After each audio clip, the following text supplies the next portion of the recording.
Ladies and gentlemen, boys and girls, Brettroculture's here. Today on Brettroculture, a special preview of the 2021 year Bretrospective with special guest, Natalia Keogan. Welcome, everyone, to the latest and greatest episode of Brettroculture. I am your effervescent host, Brett Derviz, the Bachelor of Science. And with me today to help me discuss the year 2021, a very ambitious and engrossing year, that 2021 Anno Domini, I have a very special guest who I reached out to through the ether and welcomed onto this humble little show of mine to talk some pretty fantastic culture. We are the Brettroculture Show. Culture is not just limited to movies. There's a lot of stuff that happens each year. So it's welcoming onto this podcast for the first time, but hopefully not the last time, as she seems pretty cool. I have from the East Coast and associated with Paste Magazine, I have Natalia Keogan. Welcome yourself, Natalia. How you been? Good. Thank you so much for having me and for that wonderful introduction. I have been good. I was talking to you about how I went to an Animal Collective show last night and got an incredibly fat lip while there, but pushing through. Daylight savings time didn't help, but I'm happy to be here and I think this is going to be really fun. Let's start off with, according to my extensive research, you are a fan of Jurassic Park. Yes, I love Jurassic Park. One of those movies that I watched for the first time as a kid and just became completely obsessed with it. One of those movies that first changes what you're interested in and what you can just talk about for hours. So yes, I do love Jurassic Park. Yeah, I'm of the opinion that it's Spielberg's best looking film. That's probably my abiding love for Dean Cundey in there, because that's a huge John Carpenter mark. I'm like, is that Dean Cundey I see in those credits? I'm already like, woo. Then when I rewatch it as an adult, I'm like, oh shit, Dean Cundey shot this? That's why it looks so fucking good. Holy shit. I love it. No, it is a beautiful looking film, and also it just goes to show how much texture and just visual intrigue films have lost, not using animatronics or practical effects. It just isn't a look that's achieved that much anymore. Yeah, most studio films have gone the way of digital. That regards, you really got to go for the independent circuit and the even B movies for that regard, which totally there really aren't any B movies anymore. Then I think all the B movies that come out are B movies with A budgets. You got Skyscraper, you've got The Lost City coming out in a couple of weeks, which I'm excited for that. I'm stoked for that. I'm a fan of Romancing the Stone. I'll watch it again with Channing Tatum and Sandra Bullock. Exactly. I'm literally just Channing Tatum, turned my brain off and just was eager and ready to accept it. Now, Jurassic Park was the one that hooked you, but was there another title that perhaps when you got older was the one that inspired you to take the medium seriously? For me, for example, I point to in 7th grade, the movie I saw was Princess Mononoke. Back when YouTube had those 10-minute video limits, I watched Princess Mononoke and Spirited Away back to back in 10-minute spurts on a playlist, and I was like, wow, it turned something on in my brain and said, these things can be art actually. Yes. Holy God, I gotta find more of these. And that started my journey. What was there another film for you that perhaps really started you taking it seriously and considering my on it as a career? Yeah, so just to piggyback off of your Princess Mononoke anecdote, my sister is actually an animator, and I remember watching Spirited Away all throughout my childhood, and just seeing how that really inspired her to have that career path. And I would say that for me, it really came a lot later in my adolescence. I started to get really into films properly, I would say, probably around freshman year of high school.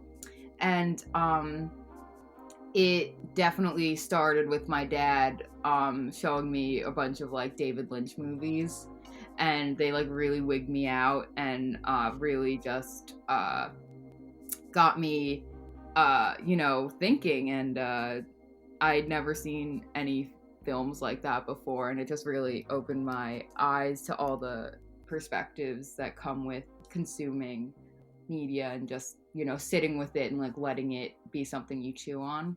But as a career, I mean, I went to liberal arts school, college, and, you know, I was interested in maybe taking like a, you know, film studies course or two, but it literally wasn't offered at my school even as a possibility. So I studied Spanish and journalism as my majors and women's studies and Latin American studies as my minors. So I was just like taking in a lot of like classes and just trying to wiggle in like anything that would be like prereq for the Latin American minor is Spanish cinema, like from, you know, after the Franco regime or whatever. So I, you know, still was like academically interested in it, but didn't really ever consider it to be a career. Not until I went to graduate school for journalism again, and I tried my hand at Spanish language reporting because I do speak Spanish. Mm-hmm. I was just not great at academically pushed objective journalism. It was very clear that with all the stories I was writing, I was always putting this like critical slant into it. And my professors were like, you really can't be doing this, like blah, blah, blah. And I would just be like, well, this was like, I think important to note. So then they all but like supported me and rallied around me and were like, you should really be in like the arts and culture program because that's where you're allowed to have an opinion. I was like, well, that makes sense. I love movies. Me and my boyfriend are real big cinephiles, and he's worked in a bunch of theaters around New York. So we had the luxury of, through that, getting into, you know, free films for like years. And so that really helped. When you don't have to pay money for it, that clearly can expand your worldview and your cinematic interests tenfold, especially with like weird movies that don't really pop up on streaming and whatnot. It was only then in my graduate school program, 2018. Oh God, was that our 2019? Oh, that's when. Okay, so like 4 years ago. That's weird. That I really started to be like, oh wow, this is cool, and I'm in graduate school, so like I better bank on like making this something I can do for a living. So that's really when I started getting super interested in it. And I would say that the first film during that period that I saw it and I was like, okay, I need to write words about this. I was able to see a print of Lizzie Borden's Working Girls, and like I was like changed forever. And I was like, you know what, like I do have things I need to say. I do have things I want to write about. That's kind of how that happened. It really a lot of the times feels very random, like I just kind of fell into it, but it is incredibly fun and cool. And now I get to come on like podcasts and people are like, tell me about movies, and I'm just like, cool. Yeah, I don't even have like a lot of people in my life who I would say are big movie heads either, but that's why it's fun through writing, being able to meet new people and talk about it, you know? That's what film Twitter is, for better and worse. Exactly. Yeah, and you're in New York, so you got that East Coast privilege of having all the movies that actually show up in 2021, and then we only get maybe in like August. Like I over here in Michigan will only see like maybe in the ass into 2022. First stop on that Memoria tour, baby. Oh god nice. Damn it! Yeah, no, it's a disgusting privilege, but it is also why I have not considered moving anywhere else since I started this. Yeah, you kind of had that first stop. Yeah, and nothing against it. And at graduate school, was that when you discovered Letterboxd and people were like, "Hey, have you heard about this social media site for film lovers?" It's actually so funny, because my boyfriend is also a huge cinephile, so he was on Letterboxd. Like, I mean, he's been on Letterboxd since high school. Like, I will like look up a movie and then see that he's already like liked and reviewed it in like 2009 or something, which is really funny. It was like I just saw him using it all the time, and then like I think this like right before grad school, I was working this like crappy customer service job at a bakery. And I had a lot of downtime, and they would let me man the shop on my own, and I would just be like eating croissants and making myself coffees, and just like I was like, this is the perfect time to actually start a Letterboxd. And I just like for hours on the clock would just be like going through movies and being like watched, like. So yeah, that is kind of how I got into Letterboxd. It still feels like a very like desolate space for me. Like it's really just like me and all my friends who I've like told to get on Letterboxd, and we all just like, it's like, it feels like 10 of us or something, but really fun. Great social media. I love when it's, you can tune out a lot of the like white noise and annoying people, Oh yeah. They do have those curating functions on there, which really helps out. Very nice. Let's just jump right in. How went 2021 overall? Well, just generally speaking, was it a good year? Middle of the road? Did it skew into the negative more often than not? Like, how went the year for you overall? So for me, like I first started doing film criticism formally in 2020. So that was a dog shit year. Great year to start, just I know. attention to art. I was just like, I'm starving. I like reviewed like Nomadland out of like the New York Film Festival, and I was like, God, like there needs to be more than this. So then 2021, and then 2021 started out with like Malcolm and Marie and whatever, and I was like, oh God, this is not a good sign. But honestly, I think that like especially as a whole, and especially considering the films that came out of the New York Film Festival and then were released at the tail end of the year, like amazing, great year, awesome. We had a lot of great directors come back with new works and really exciting stuff, and we have seen like a resurgence of like interest in like certain like art house titles that might not have broken through otherwise. I honestly, I think it was a pretty good year. What about you? I am firmly against every year whenever I see some entertainment rag talking about movies are dead because this exists. Like I remember I think the Hollywood Reporter did something like that in like mid 2019, like saying like, oh, this latest Sandler movie on Netflix, and then at the end of that year we got Uncut Gems. I'm like, okay, I want you to eat those words and tell me how cinema is dead because Adam Sandler's alive. Hold on. Hold your horses. Yeah, I think 2021 went overall pretty good. I wasn't able to get out as much simply because we're still in the middle of plague. Yes. But I still actually was able to go to the cinema more often than I thought I was going to be able to, considering what 2020 just... Yeah, do you know what the first movie you saw at a theater last year was? Either be it 2020 catch-up or a proper 2021 release? Yes, I remember the first film that I went back into the cinemas to see was AI, Artificial Intelligence, at this theater, the Museum of the Moving Image. They do a lot of really awesome programming. And they were programming AI. And so this must have been like May, I think.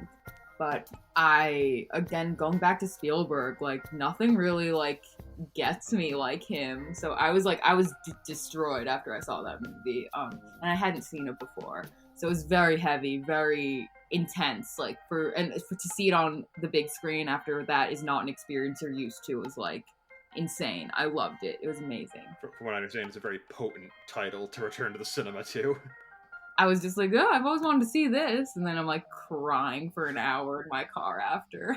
It was good though, like to feel that emotion again in a cinema was kind of awesome.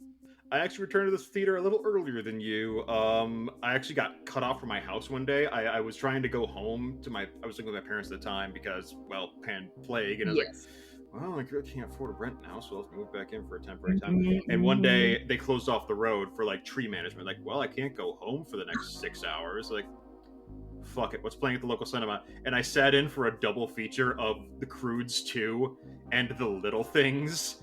And remember The Little Things? Remember that movie that came out and nabbed a surprise Golden Globe nomination for... Honestly, no, I do not remember. That is like crazy. Yeah, I was tuned out. What can I say? Denzel don't miss more often than not. So 2021 was still 2021, and being it began with the numerals 202. That means not everything was great. So let's start off.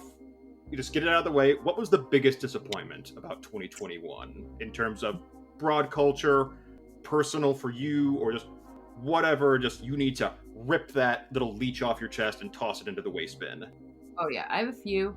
I think that I was most annoyed with cultural fervor. Like, I feel so, like, contrarian and dumb saying this, but, like, I did not like Dune. I thought it was boring. I really got tired of everybody talking about it all the time. And I just, like, people really thought it was, like, very visually stunning, and I just didn't feel the same way. But, I mean, I did go see it at a press screening at, like, 10 o'clock in the morning, and I had to wait online, like, outside of the Film at Lincoln Center Theater for, like, an hour and a half beforehand to get a guaranteed spot in. And I wasn't even stoned. I was grumpy. I was, like, this is not the way I should be seeing this film, so... Probably not ideal circumstances, but really didn't vibe with that. Similarly, I did go to see and was, like, anticipating liking, and then didn't like a few other titles. The French Dispatch did not do anything for me. Spencer, I could at least admire how crazy it was, but it felt like just manic in the worst way. And then, conversely, The Tragedy of Macbeth didn't feel manic enough. So there's just a few titles that, you know, people always really sing high praises for, and I'm just like, nah. It happens. Not everything is made for everybody. We often have to contend with that, and those who can't contend with that can be the loudest and most obnoxious voice in the room sometimes. Also, I really, like, it's fun to, like, chat about. Like, I have this one friend who I love going to the cinema with. Shout out to Olivia. She will listen to this, so she'll like that. And we love going with her because she'll just, like, be so brutal and honest about everything. Like, during The French Dispatch, we were watching it at the theater, and, like, some guy, like, sitting behind us, like, was, like, doing, like, a hoity-toity, like, laugh at every, like, intellectual pun. He would be like, huh. And Olivia would always look at me, like, rolling her eyes and be like, why did you take me here? Like, I hate it here. So, yeah. Didn't really please the whole crowd on that one. But my siblings went to see it and loved it, so not the same reaction from everyone. Yeah. I can't fault you for disliking aspects of Dune and French Dispatch. I'm also not the biggest fan of Spencer, and I'm a big fan of Jackie, so that really surprised me how much I did not vibe with it. Now, like, I really loved Kristen Stewart because I don't think she can do wrong for the most part, but it's more like, honestly, this movie does not know what to do with her. It does. Okay, I felt very, very similarly because I love her, so I was really excited to see this movie, and it just felt like there was, like, a misplaced, like her energy was misplaced, if that makes sense. Mm-hmm. Yes. Direction can be misdirected at times. In terms of myself, I pride myself on being a person who doesn't like to spew out bile that much, but even I, as a genre fan, can't help but note that I saw Don't Breathe 2 in the theater. And have you seen Don't Breathe 2? No.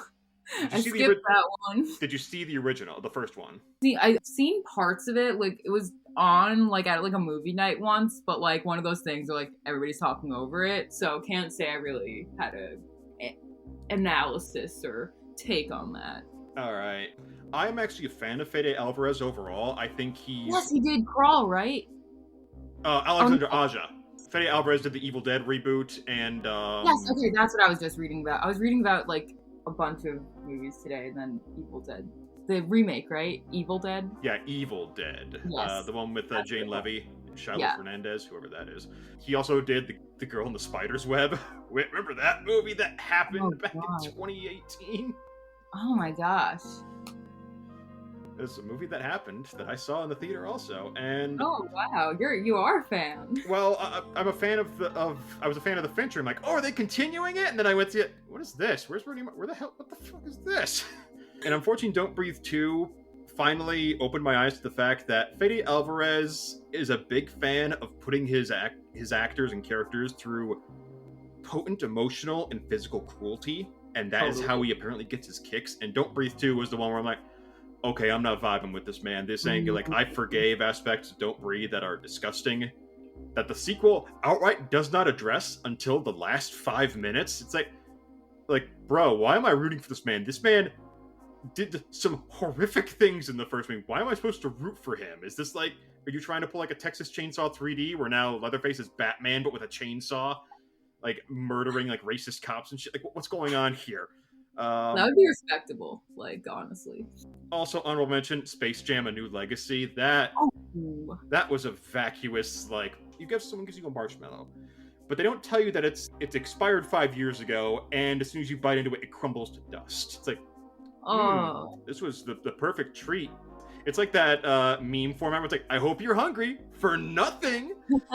That's what Space Jam and New Legacy was like. Oh, look, we put Wile E. Coyote. We spliced him into Mad Max Fury Road. Isn't that clever? Like, okay.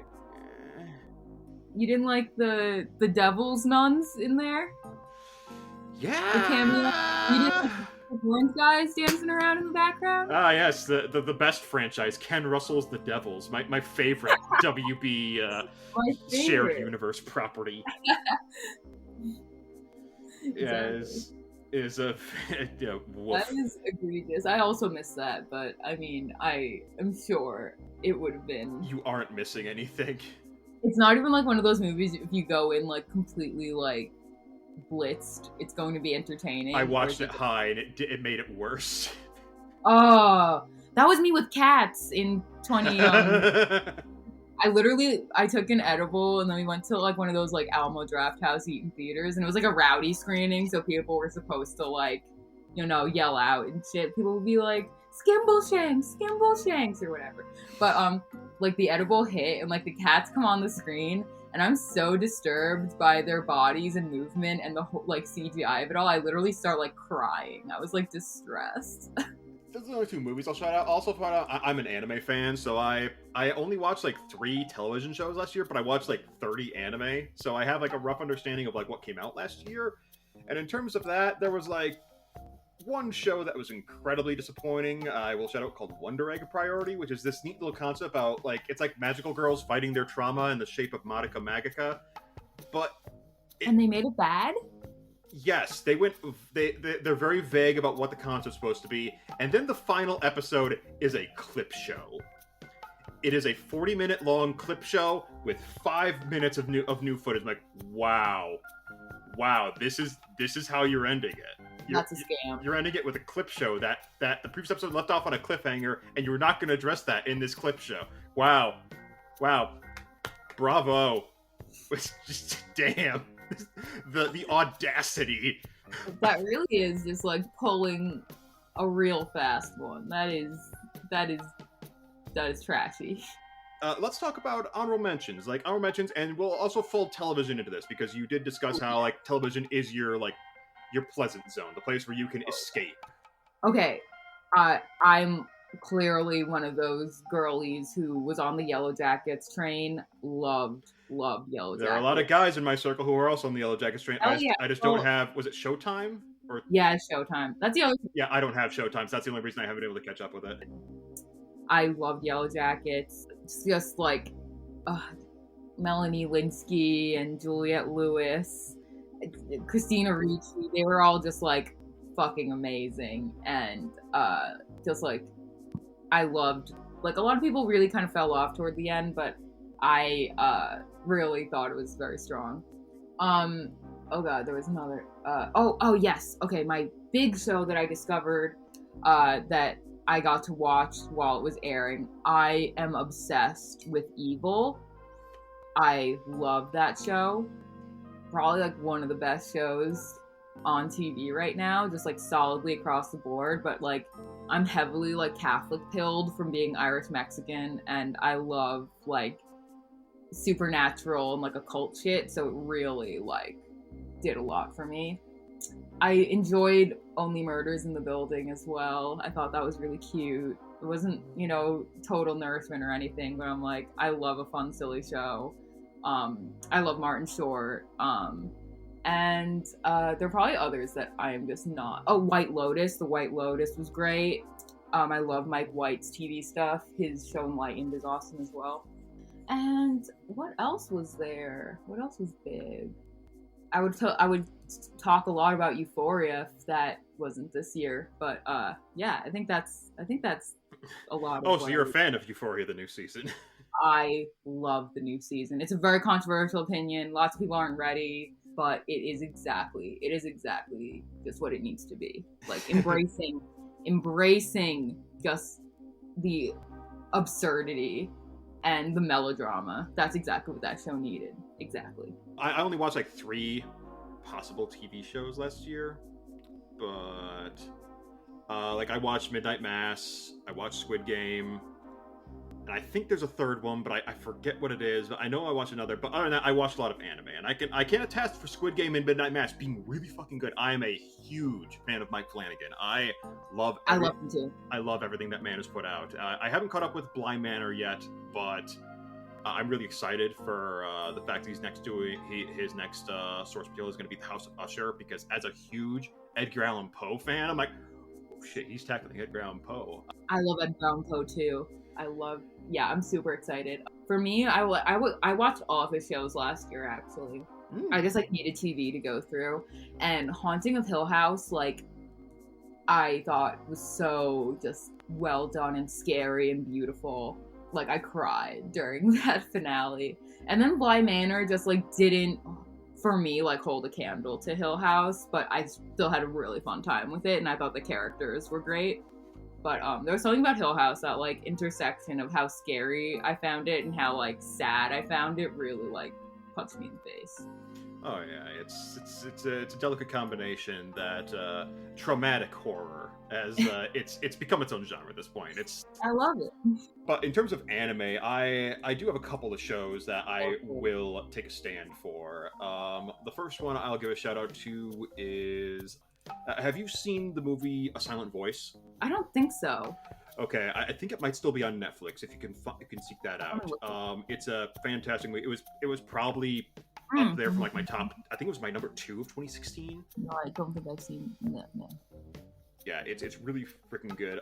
The director of that, who also made K-On! And worked with Kyoto Animation for the longest time, cool. She basically took over another auteur's studio, Science Saru, and produced for one season, a interpretation of a classical Japanese saga of this family disintegrate, this royal family disintegrating, called the Heike story. And it is the closest thing I've seen to an anime come to emulating Ron.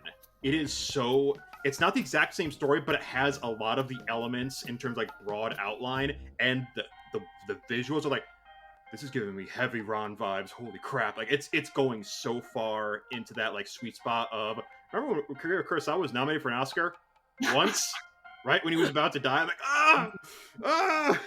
And it hits that perfect sweet spot for me. This is epic. This is dramatic. This is bringing in that family dynamic that so many great shows thrive on, like Hill House. It hits that perfect sweet spot for me. It's gorgeous. It's fluid. It's playing a lot with watercolor, as it's playing a lot with its varietous landscapes. It's currently on Funimation, but Funimation just got folded into Crunchyroll, so probably in a few months it'll be there. And the other show I will give a shout out to is one I did not expect to actually enjoy. There was a show released I think in 2018 called Megalobox, which is basically Japanese Rocky. It's a reinterpretation of a manga from the 70s called Tomorrow's Joe, which is basically the Rocky story, but 3 years before Rocky. So questions, but it's the same story we all love. It's a story we all know because it's a well-told story. The underdog takes the challenge and makes its way to the top. They made a sequel this last year called Nomad, and it does something I didn't expect. It basically has a sharp time skip where it's all right, remember the end of the first show where he's all triumphant and all that? We're gonna cut to him after 7 years of bad road now, and it's ooh, and it starts with him he's now back on the shit circuit. He's doing these dive bar fights.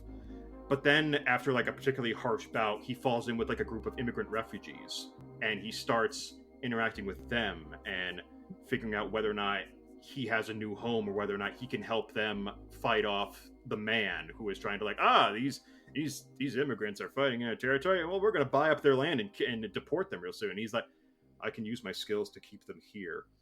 And that's the first half. The second half is him attempting to rebuild those bridges he burned in the 7 years of bad road.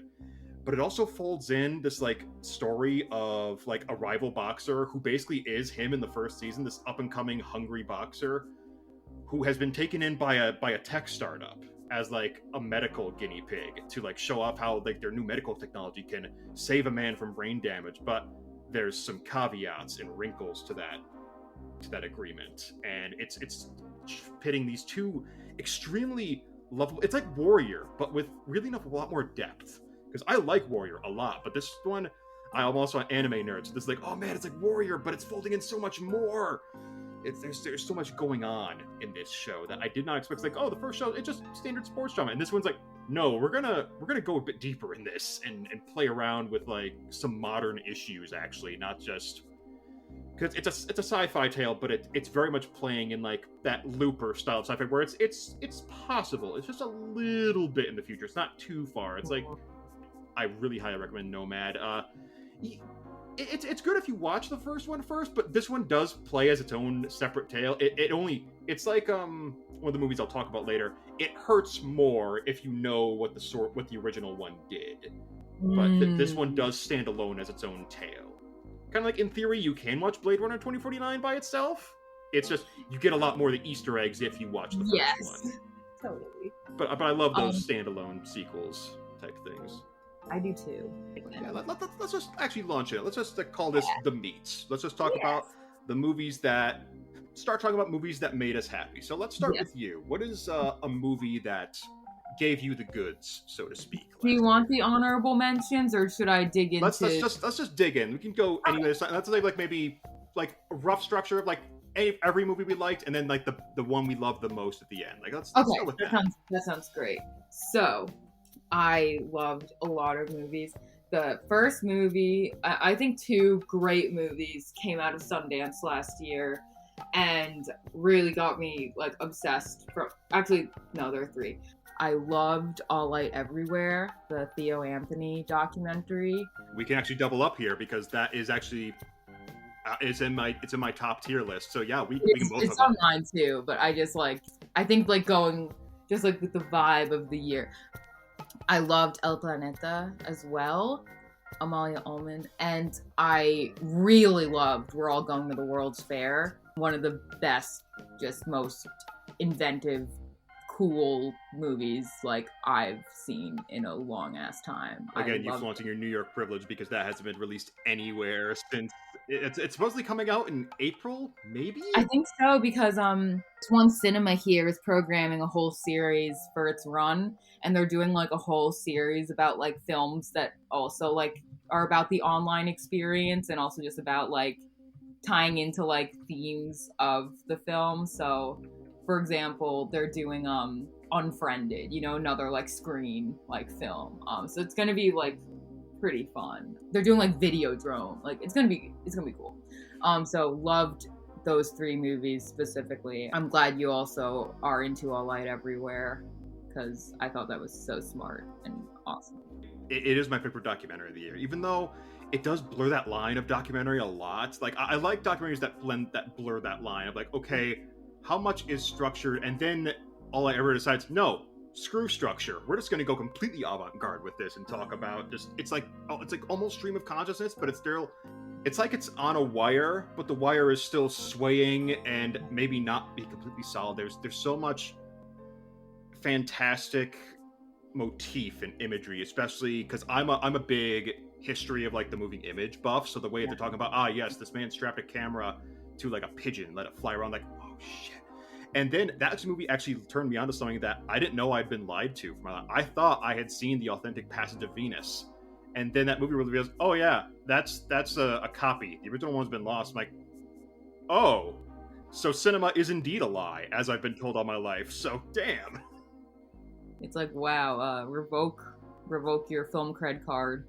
But yeah, that movie is fantastic. I want to point out that I read the Bright Wall Dark Room like year in review piece, and there was a bit in there about one of the critics, well, as the title suggests, critiquing it and suggesting that certain aspects of the movie just don't gel, and how the coda especially they took umbrage with is, why is this here? Yes. And personally, I'm of the opinion that I'm a fan of messy cinema. Not everything needs to be a perfectly constructed box for me. Like one of my favorite movies of all time is Alita: Battle Angel, and that movie is messy as hell. I'm actually reading the manga right now. Fun! So I've got that to look forward to after I finish editing. But yeah, I don't mind a mess. Messes can be still beautiful and engaging and informative, which All Light Everywhere is. Like, I doubt anyone will come to that besides like the filmmakers and maybe a couple other historians will come to that knowing everything it's going to say, which too many documentaries do. The Velvet Underground, I know some people were complaining that it didn't bring anything new. It didn't tell you anything new. Meanwhile, All Light Everywhere takes such a dramatic new approach to its subject matter that I couldn't help but adore just how I couldn't predict what it was going to talk about next. That's I love film that will throw me for a loop. So it's just incredibly captivating, and always just like teasing you with information, and then revelations about this information, and revelations about the revelations, and it's just like very like a trip, like, you know, like you're like finding out something new, like about life and about yourself. It's really interesting. I agree with the messiness, how that is really alluring, especially like in documentary. I in journalism school, I also my capstone was a documentary, so I took a few documentary classes, and I really loved just like being like fuck it, like to the form, and just kind of blending shit and making a narrative like very rooted in an opinion. I think that is always so valuable. I really hate the notion of objectivity in these kind of like, you know, journalistic approaches. I think it often only caters to a certain viewpoint and really loses a lot of nuance, and, you know, so I really loved that. And I also loved how it took you behind the scenes and was like, this is how like this happened. I thought that was so cool.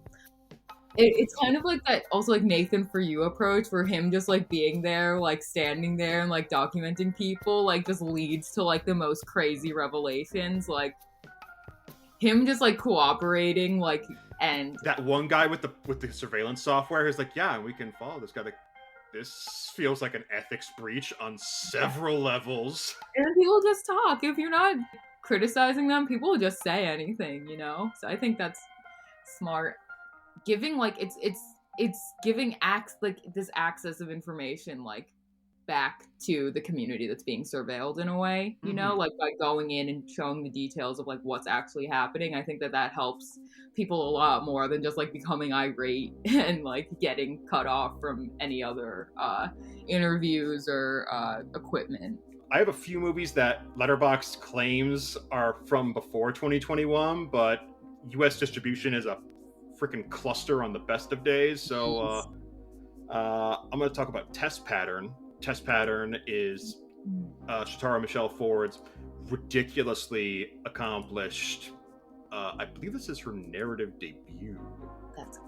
And that movie just immediately destroyed me in the first 5 minutes. Like, wow, I really like these characters. And then in the back of my head, like, you know what the premise of this movie is, right? It's like, oh no. And that movie is a devastating 83 minutes. It's like, I love both these characters. Why are you putting them through this? Because this actually happens, Brett. You can't ignore the world and what happens. It's like, oh, it's not great at all. We got Will Brill and Brittany Hall are fantastic chemistry, and they work just wonders with each other.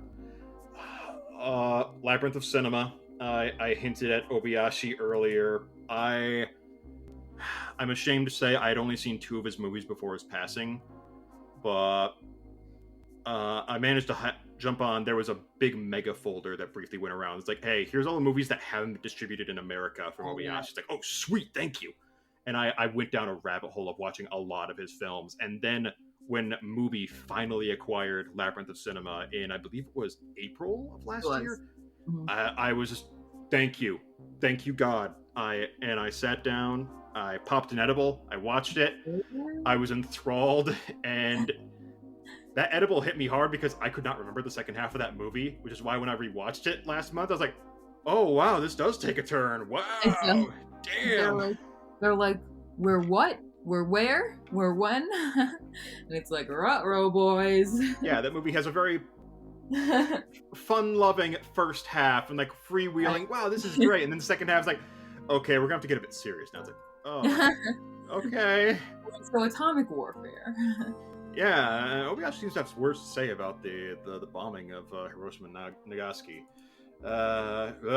Just fantastic, just a glorious cinematic exercise.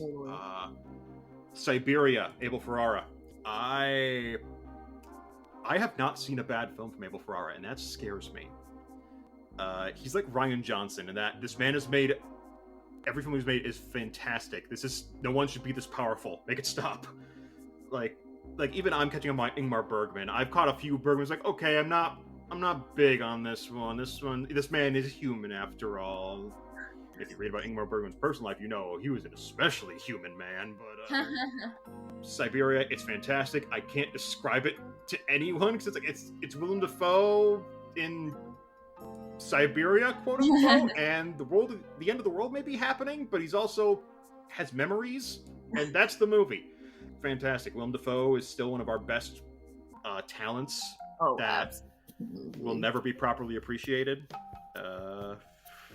I see teen, I feel like Gen Zers, Zoomers, on TikTok have like discovered Willem Dafoe in a weird way, and they're all like posting pictures of him from the 90s, like daddy, like everybody's like having a Willem Dafoe sexy research. Oh, wait until they discover Antichrist. Yes. Did you see Zeros and Ones, his other movie? I did see Zeros and Ones. That movie was also fascinating. I've never seen a movie where the bonus features are built into the movie. I loved that. I was like literally I had to review it, so I got a screener, and he was like, "Hi, I'm Ethan Hawke," and I was like, "This must just be like part of the screener, maybe." But then like it happened again after the credits, and I was like, "Is this is the movie?" Like, yeah, I rented it, and I was like, "Oh, this is actually a thing." I love at the end where he's like, "To be honest, I don't know what this movie's about. Like, I have no idea what's going on." Starts rambling, and that's the movie. Exactly. It's like, okay, cool. I love that. I was like, oh wow, like me and Ethan Hawke both feel the exact same way right now. Like, we don't know what's going on, but it was art. That's all I can say. I actually did have to rewind the last 5 minutes. I'm like, when the last 5 minutes of that movie hit, I'm like, okay, what just happened? And I had to rewind. I'm like, okay, what exactly? And I was like, all right, I think I get it. Maybe. Hard to say. Too many influences. Yeah, I love Abel. And I don't dislike Zeros and Ones. I'm like, this is a movie you definitely need to wrap your head around. It's like, when I had to like put it in words, like everything about that film, I was like, this is hard. I was like, whoops. Like, I was like, ooh, let me snag that Abel for a title. That's gonna be sick. And then I was like, ooh, brain hurt. Yeah. But speaking of pandemic movies, I would love to shout out another one of my favorites that incorporated COVID, Bad Luck Banging or Looney Porn. That's what I must point out that I have not yet seen Bad Luck Banging, I have not yet seen Parallel Mothers, and I have the Souvenir Part 2, but I haven't been able to carve out the moment These yet. are a lot of my faves, especially Parallel Mothers. I'm a huge Emma Lovatt head. I love him. I love his movies. I lived in Madrid in college at one point. I was just like, I'm in his city. So I'm like really upset. But Bad Luck Banging, I think, was like one of those movies I watched and I was like, the COVID angle like really works here. Like, this feels right and apt, and it's actually saying something instead of just like, I like it when a film just like incorporates like little details of COVID. Like, I feel like Kimmy did that this year. And Fire, the new Claire Denis film. But other films that like really make the pandemic part of it's like integral, like subplot, it can get very tiring and just very obnoxious with its like currentness. But Bad Luck Banging felt like a social critique that felt like right for the times that we live in, like now specifically, including with everything going on with COVID. So I really loved that. Yeah, I must say one thing about the pandemic is that really enough it's affected how the news cycle works. So I am so far behind on, okay, did this thing get released in the US? And I only just googled it, like, oh, it's available for rent on Amazon. Why did no one tell me? And it's like, because I was under the impression I had like P2P it or something, because that's like a lot of people have it on Plex in my circle. So I'm like, oh, do I just have to Plex it? Is that what I have to do? but it's now that I know that it's actually available in the U.S., sweet. I highly recommend. Oh, and sweet, the Amazon version isn't cut, because I remember hearing that the original distribution did cut 20 minutes from it, and I'm like, In terms of foreign language films that I caught up with last year, I did not expect to love Jumbo as much as I did. Oh, I heard great things about it. I didn't catch it though. Jumbo, I watched on a whim. I'm like, all right, I've got my list set. I heard interesting things about it. I watch it. I did not expect that movie to go as queer as it did. Like, it leaps fully into embracing the allegory of this is a non-heteronormative mind trying to find romance. I'm like, damn, I'm here for it. And it dedicates. It never belittles. It never stoops to like the cliches. It very much feels so real and so authentic. The way it's Nomi Merlant from Portrait of a Lady.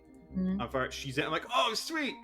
It's so wholesome. It's weird how wholesome this movie about a woman who falls in love with an amusement park ride is. It's well, then again, we do have Lars and the Real Girl is also a thing.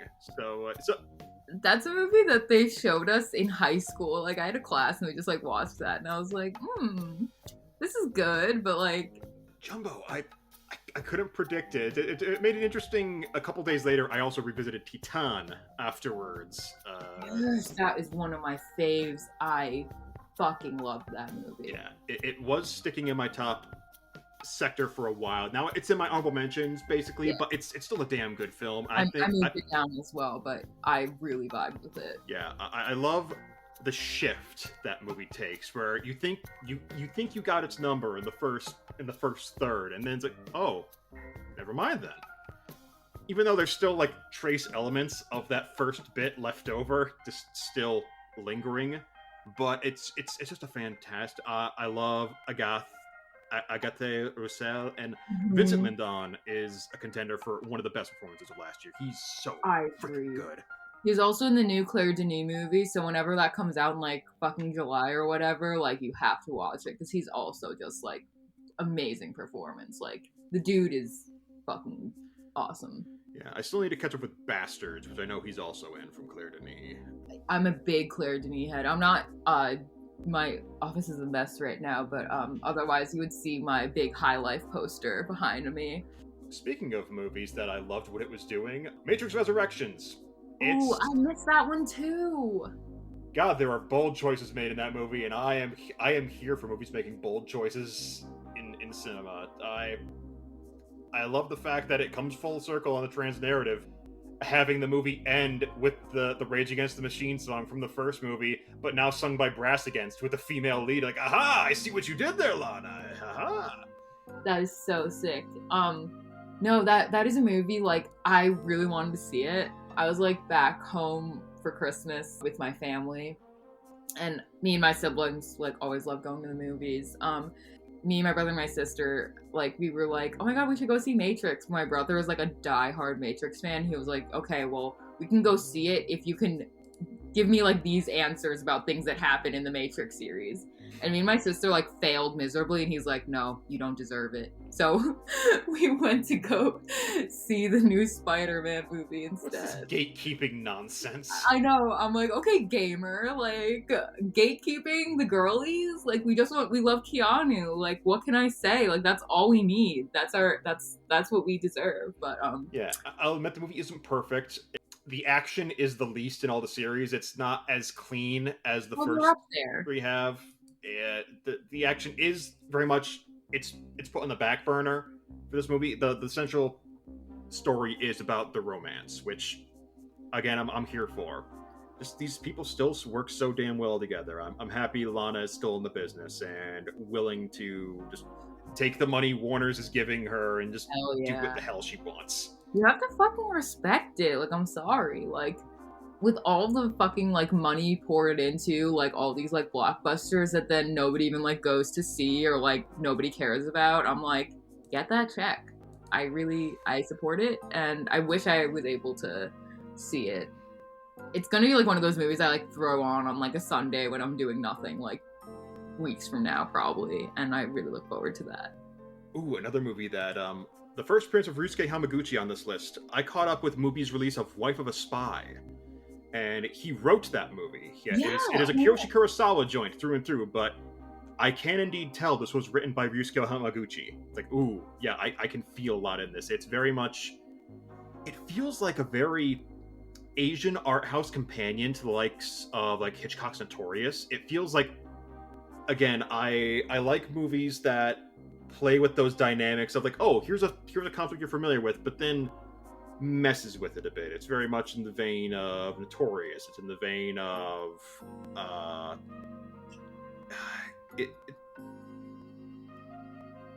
God, I'm trying to think of another movie. Like, no, that's not it. My brain is working perfectly. But yeah, Wife of a Spy. I believe it's still on Mubi. It should be. It's also on Canopy if you have access to that service. But yeah, We love Canopy. I highly recommend it. It's pretty rewarding. Yes, I remember when that film was released and going around. I was interested in seeing it, but like I missed that one as well. But I saw the other two Hamaguchi joints released this year, and I absolutely adored both of them. Did you see the discourse about the licorice-pizza, though? I'm on TikTok, so yes. I was early. I was in. I'm sorry, but like, how stupid. I just think like, if a film makes you uncomfortable, like there are always exceptions, and I really hate like edgelord cinema. Like, I don't know, like a lot of Gaspar Noé just doesn't do it for me. Like, there's a difference between like being an asshole and being provocative, I think. Even I don't even think like Paul Thomas Anderson is like doing anything super crazy. I think that like for a lot of people, like if a film like makes you kind of uncomfortable, I think that it's interesting to then think, okay, if I'm uncomfortable, like is it necessarily endorsing this thing? Like, you know what I mean?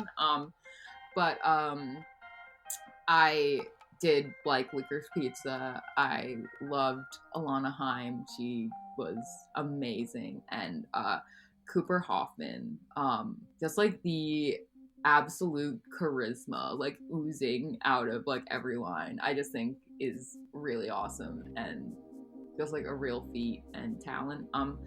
But obviously there were things in the film that didn't land for me, and I think that I have this thing with Paul Thomas Anderson with his like newer releases where I like watch it and then I like leave the theater like not sure how I felt about that, but then I just like can't stop thinking about it and it really like grows on me.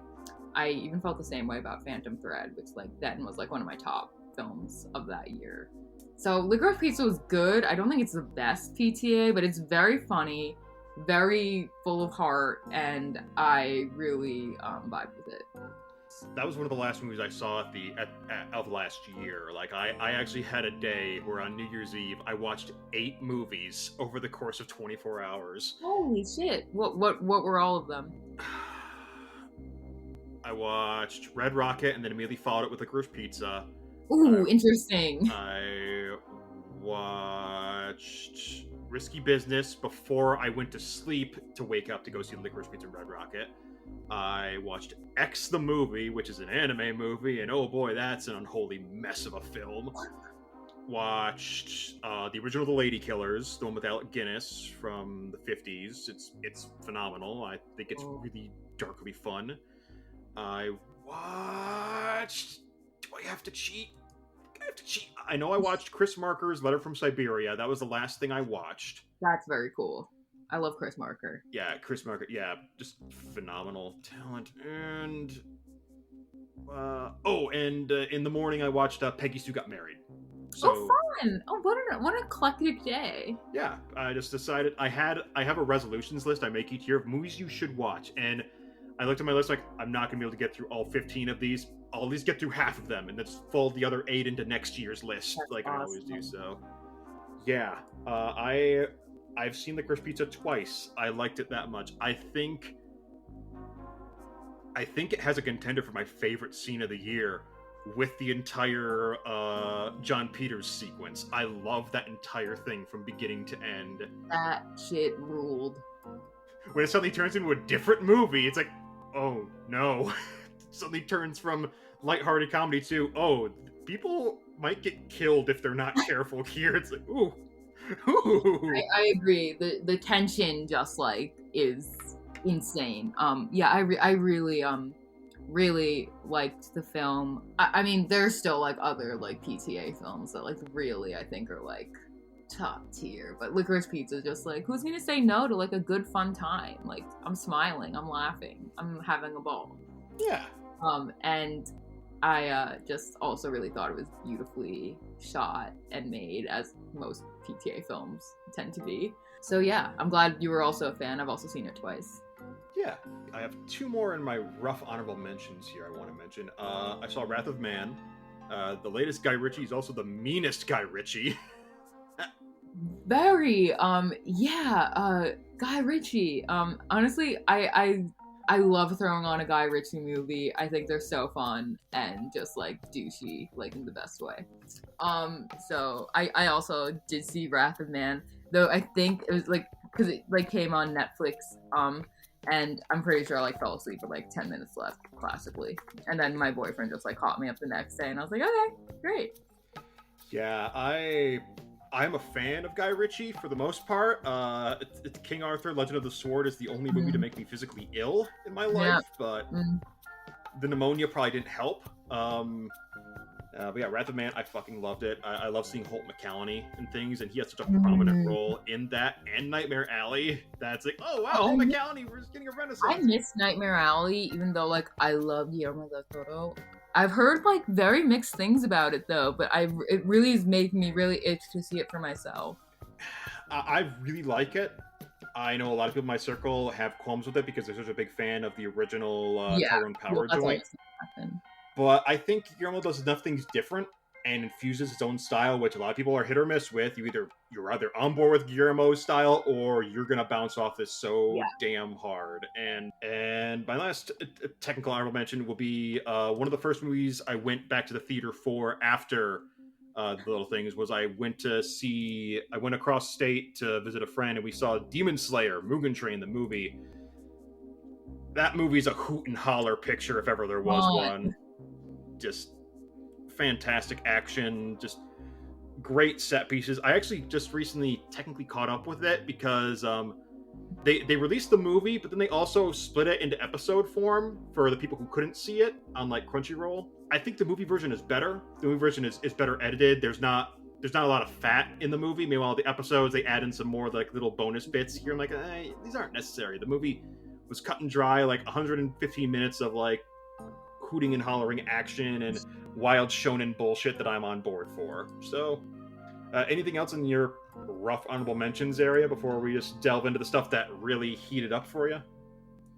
Okay, I am going to do a few horror films that I really loved.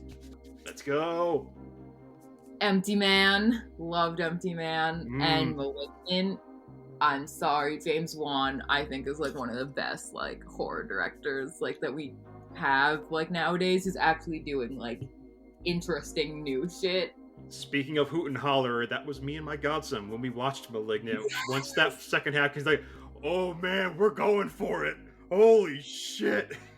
That was one that me and my boyfriend wanted to go see in the theater, and then like we're like, oh, like we're tired, it's on HBO, let's save our money. And then we curled our roommate into watching it, and we all just like spent the entire time just like screaming like and hooting and hollering. Exactly.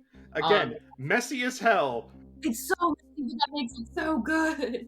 I also loved one of the rare like Shudder originals that really lands with me.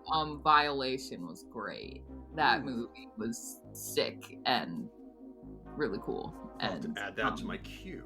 It is like one of those, rape revenge movies that are, so trendy right now with Miss Promising Young Woman. Probably, if you asked me like last year, I would have said that was like the worst film I'd seen of the year. But it's really just like sick and interesting, and it's really cool. Violation, I recommend it. I feel bad that there's not a lot of horror on my list. Like, Titan is like adjacent, but it's not a complete horror film.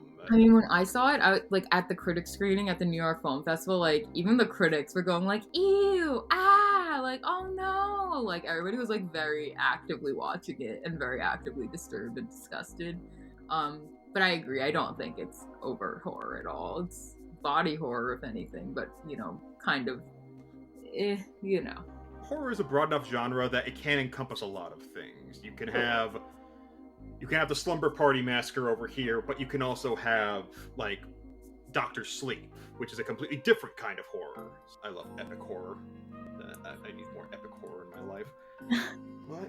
If you want an epic horror, Empty Man. That shit. That is an epic horror. Yeah, again, it did get released to drive-ins in 2020, so I'm like, oof. That was actually playing across the way when I saw Possessor at the drive-in. Ooh, I missed Possessor. That's still another one that's been on my watch list since... When did that come out? 2020? It did come out in 2020, yeah. I managed to catch it at the drive-in. They were playing the uncut version. I feel like it came from like the before timeline, but... It does. I really wanted to catch that. Still like one of those things that I was like, oh, should I just throw this on tonight? But never. Because that dropped at Sundance just before the plague. Right. Makes sense. That makes a lot of sense. Yeah. I'm not going to fault you with Empty Man being on your list because you saw it in 2021. That's perfectly fine. It's still a damn good movie, and right, that did come out in 2020 technically. It's fine. It's fine. This there was a wave though where like people just started being like, "Ooh, there's this movie." It's a word of mouth film. Exactly. No one saw it in the theater. Thanks, Fox. They just dumped it in theaters, and they're like, So yeah, those are the ones I really wanted to sneak in, but they didn't really make the, creme de la creme. Yeah, and we already talked about one of my top tiers already with All Light Everywhere. So actually, yeah, I'll let you go. What is one of the big tiered movies that just... I'm gonna have to say it. Everyone might not agree with me, but Annette, I fucking loved. It was like earth-shattering for me. I was a big fan of Annette. Loved it. Loved the music. Loved how fucking weird it was. Loved Adam Driver and Marion Cotillard. I loved Baby Annette. Miss Baby Annette. I miss the Baby Annette memes. Those were really cool. I like bring her back. And I just thought it was so like it's one of those things that was just like, fuck yeah, like I'm going with this, like it was really fun. I had a blast watching Annette. One of my for sure favorites. As someone who had Holy Motors on his decade list, I actually did go into Annette really excited. I'm not as hot on it as you, but I still really do appreciate it. I think I need to revisit it. It definitely feels like a movie that definitely might... I think... oh, God. Who's the third in that movie? I should look at my history. Yeah. Simon Helberg? Simon yes. Jesus, I was like, Big Bang Theory. He was so fucking good. He honestly stole some scenes from Adam Driver. It was crazy. Yeah, there was a tweet going around for a while. It's like, where has this been? It was the scene where he's conducting. It's like, yeah, where's this been for all these years? This dude rules. Yeah, it was amazing. I was like, I'm moved. Yeah, leos-carax. He's a fantastic director who seems like he would be insufferable to try and interview in person. It's like, oh my god. Well, that's so funny that you say that because he did a Q&A after the screening. Was it someone asking about the color green? Okay, that was at a different one, but that was I had heard about that. Like I think it happened the night before at another theater or something, and I thought that was hilarious. So I was like, oh, there's an Q&A tonight. I have to see what people say. And one person is raises their hand and is like, yeah, have you ever seen the American television series The Twilight Zone? And he's just like, none. And then just is like, okay, next. Clearly was a question, and then they're gonna follow up with something. They're just like, oh, okay. And he's just talking about how he cast Adam Driver because he was so monkey-like in his movements, which I was like, okay. He does have some gangle to him. He's a gangly dude. I thought that was so funny. Yeah, he was very abrasive. But very French, that's... in a similarly kind of wholesome vein, well, this one is an actual wholesome movie, Come On, Come On. Oh, that was a really good one. I saw that on my birthday last year. And you're fine on your birthday. Yeah, it was my birthday movie. I was like, I'm gonna go to the theater, see what's playing. I watched Come On, Come On. I had some bonus, I had some points on my card. I'm like, all right, let's see this. And I utterly fell in love with it. That movie, I predicted this is gonna get overlooked for everything come award season at the big players. Yup. And that sucks because it's a fucking amazing movie. again, like, I have to watch a lot of movies for work, and a lot of them really aren't great, and that sucks, because, like, I often do this to myself with my reviews, where it's like, I am going to, you know, just cover some, like, mid-tier movies, that way I can really go and enjoy, like, the, like, fun titles when they come out, the ones I'm really dying to see. And then the New York Film Festival hit, and I was covering it, and I was like, what the hell, they're all hits, like, they're all bangers. And Come On was one of those movies where, like, it ended, and you can tell people were just, like, sitting in their seats, like, waiting for their tears to stop before they could leave. And I was one of those people. I was heavily affected by it. I loved it. I thought Joaquin Phoenix was amazing. Woody Norman. Yeah, okay. He was fucking amazing too, and I love Gabby Hoffman as well. Yeah. She could have had a little more meat to her, but I loved everything about it. As soon as I walked out of it, I was like, Gabby Hoffman is going to be ignored at every single critics and awards. And that's a real fucking shame, because she was great. It was devastating how good she was in that. Also, shout out to my man Scoot McNairy showing up in a mostly wordless role, since he's talked over most of the time. Like it's like my man Scoot, he's going through some trouble. He's like in a corner, and Gabby Hoffman's on the phone, like, he's not good. Come on. I have had a history with Mike Mills. I thought Beginners was okay. I enjoyed 20th Century Woman. It was a movie that made me appreciate Greta Gerwig as a performer. Yeah. And then Come On, I was like, well, damn, this movie's too damn good. I hate that it's so damn good, because it makes my calcified black heart remember that feelings are things. So, yeah, Come On. It's as the title suggests, it's a very welcoming movie that I feel needs to be embraced by more. Because, damn it, movies need appreciation. I totally agree. I that was one that really did it for me, but it was just like such a rich year last year that also was kind of in my honorable mention, so I feel bad. Like, I'm one of those people who are like, oh yeah, that was good. Like, any other year, I feel like it would have been like a sweep, like, for like lots of critic circles. Like, it was beautiful. Like, that's really it. Like, stupid totally movie distributors dropping bangers on us every other week. What is A24's problem lately? Like, I feel like they're doing terrible promotion for all of their great films that came out. Except for Tragedy of Macbeth. That's the one they're really pushing. They're pushing. I'm embarrassed. Yeah, no, because The Souvenir Part 2 was another film that A24 didn't get released. Fucking ball on. It didn't get out. I literally had to acquire it through alternative means in order to watch the damn thing. I mean, technically you can rent it now for like $15. I'm like, that's ridiculous. Well, yeah. So come on. It's top tier. But what is top tier for you, Natalia? I know you said that you missed it, but Parallel Mothers was like clearly my like second favorite film of the year. Like, really top notch. I'm also like a history junkie when it comes to Spain in particular. So like the fact that Almodóvar, this director who had his film career affected by Franco's dictatorship, to never address that in his films kind of goes to show like the just like hesitancy that the culture had with like addressing the very real and brutal like war crimes committed against Spain's own citizens. And the fact that it took this long for him to make a film that like really like takes a stand like against the country and the events, and it's just like that was another film where I was like crying. It's really beautiful. It feels like an atonement in a lot of ways on Almodóvar's part, just being like, I'm sorry, I fucking never brought this up before, damn.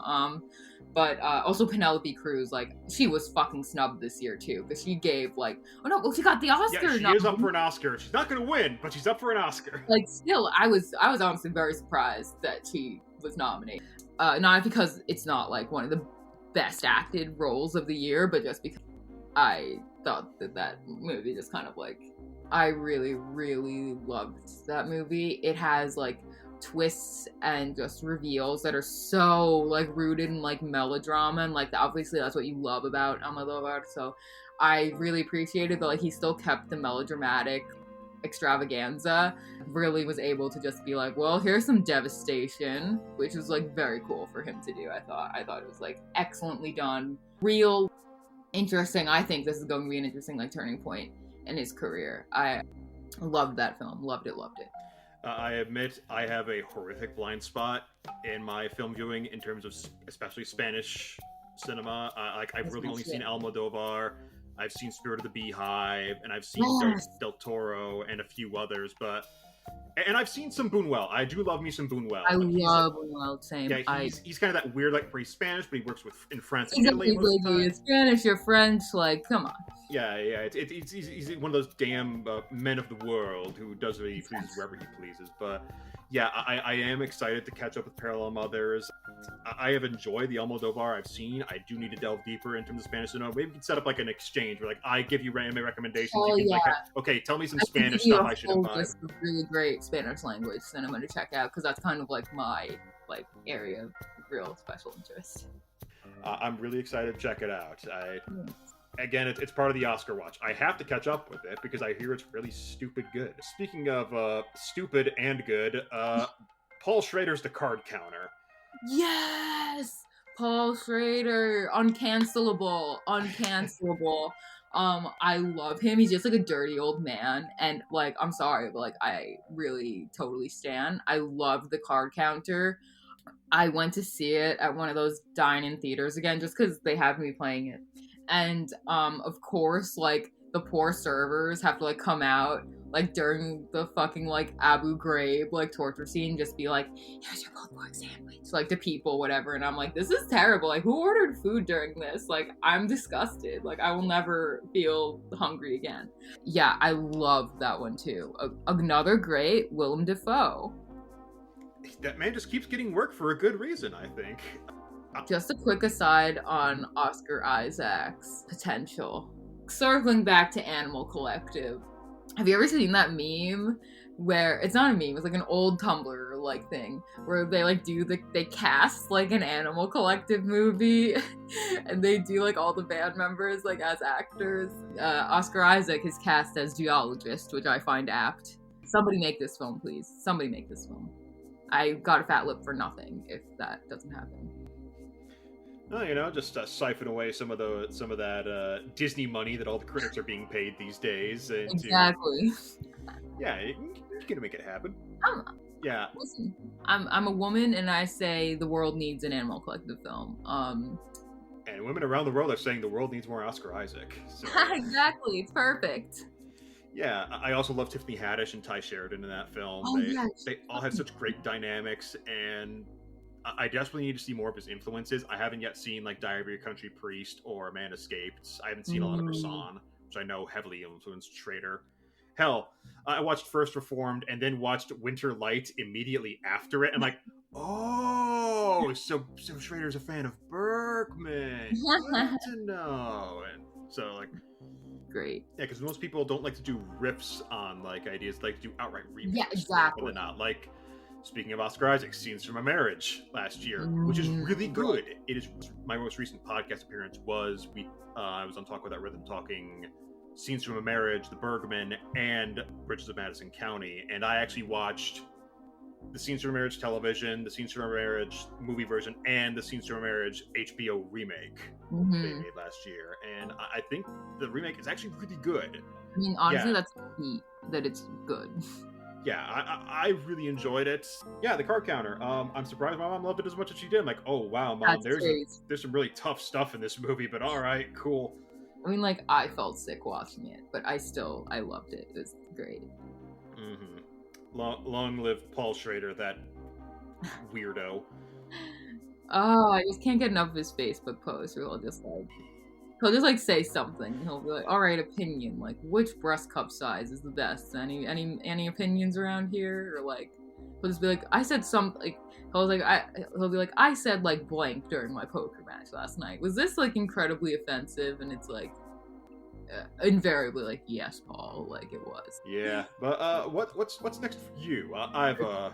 We've gone in depth about those count cards. What's up for you? Okay, I have another really big one that I loved this year, even though it's technically technically a television series, but I binged it as one film.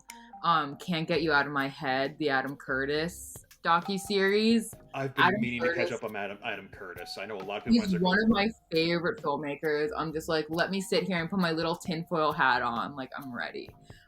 If you like Theo Anthony's shit and you like documentary that kind of like constructs a narrative and then like deconstructs it, Adam Curtis is amazing. I feel like I've had some of the most like politically enlightening moments watching his shit. The man doesn't miss. The fact that he's just like some like 50-year-old British guy or whatever, I'm just like, how do you do it? Like, I'm on board.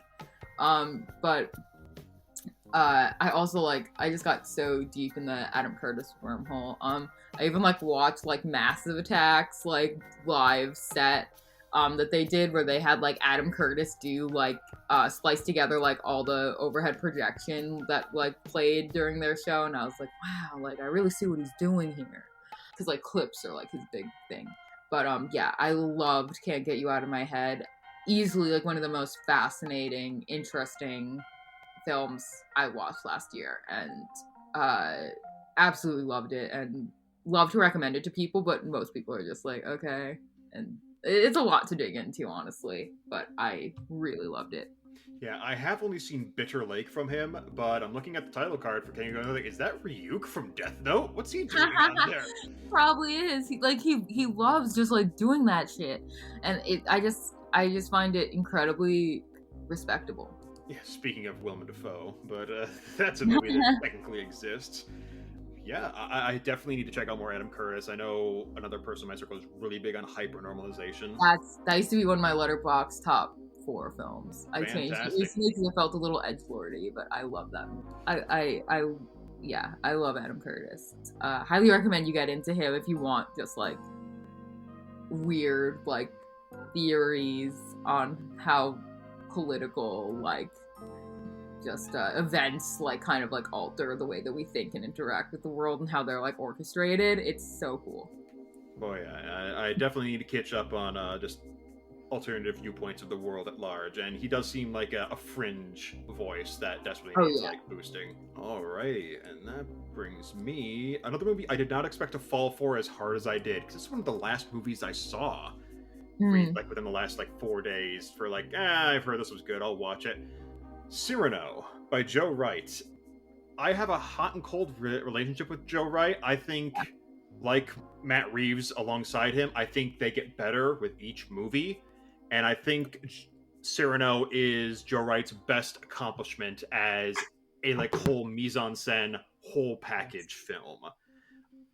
I have never heard The National, so I'm really bad with music. I'm gonna be honest. Like, I have like a select shit that I listen to, but I'm very bad with knowing what modern music is like. I think I've been talking your ear off about Animal Collective. No. I've heard a couple of theirs in passing, but I'm like, it's fine. We all have our different.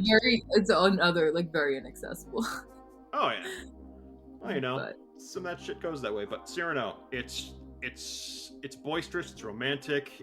It looks freaking phenomenal. I had no idea it was based off an actual stage production that they did back in 2019. And I was like, oh, shit. Because I thought it was an original, like, Hollywood musical style. Like, there was, like, a made for the film. Like, no, it's an adaptation. I was like, oh, shit. Now I've never heard of this. Kelvin Harrison Jr. is really good in it, as are Dinklage and Haley Bennett, who I did not know is currently in a relationship with Joe Wright. So, oh, really? I didn't know that either. Yeah, good for her. She desperately needs a breakout because she has been trying for years to break out into stardom. I was like, God, she's so good. Why is no one casting her and shit? Joe Wright will now. Yep. Now she's got an in. And yeah, Cyrano. Have you caught up Cyrano yet? I'm actually tentatively supposed to see it tonight.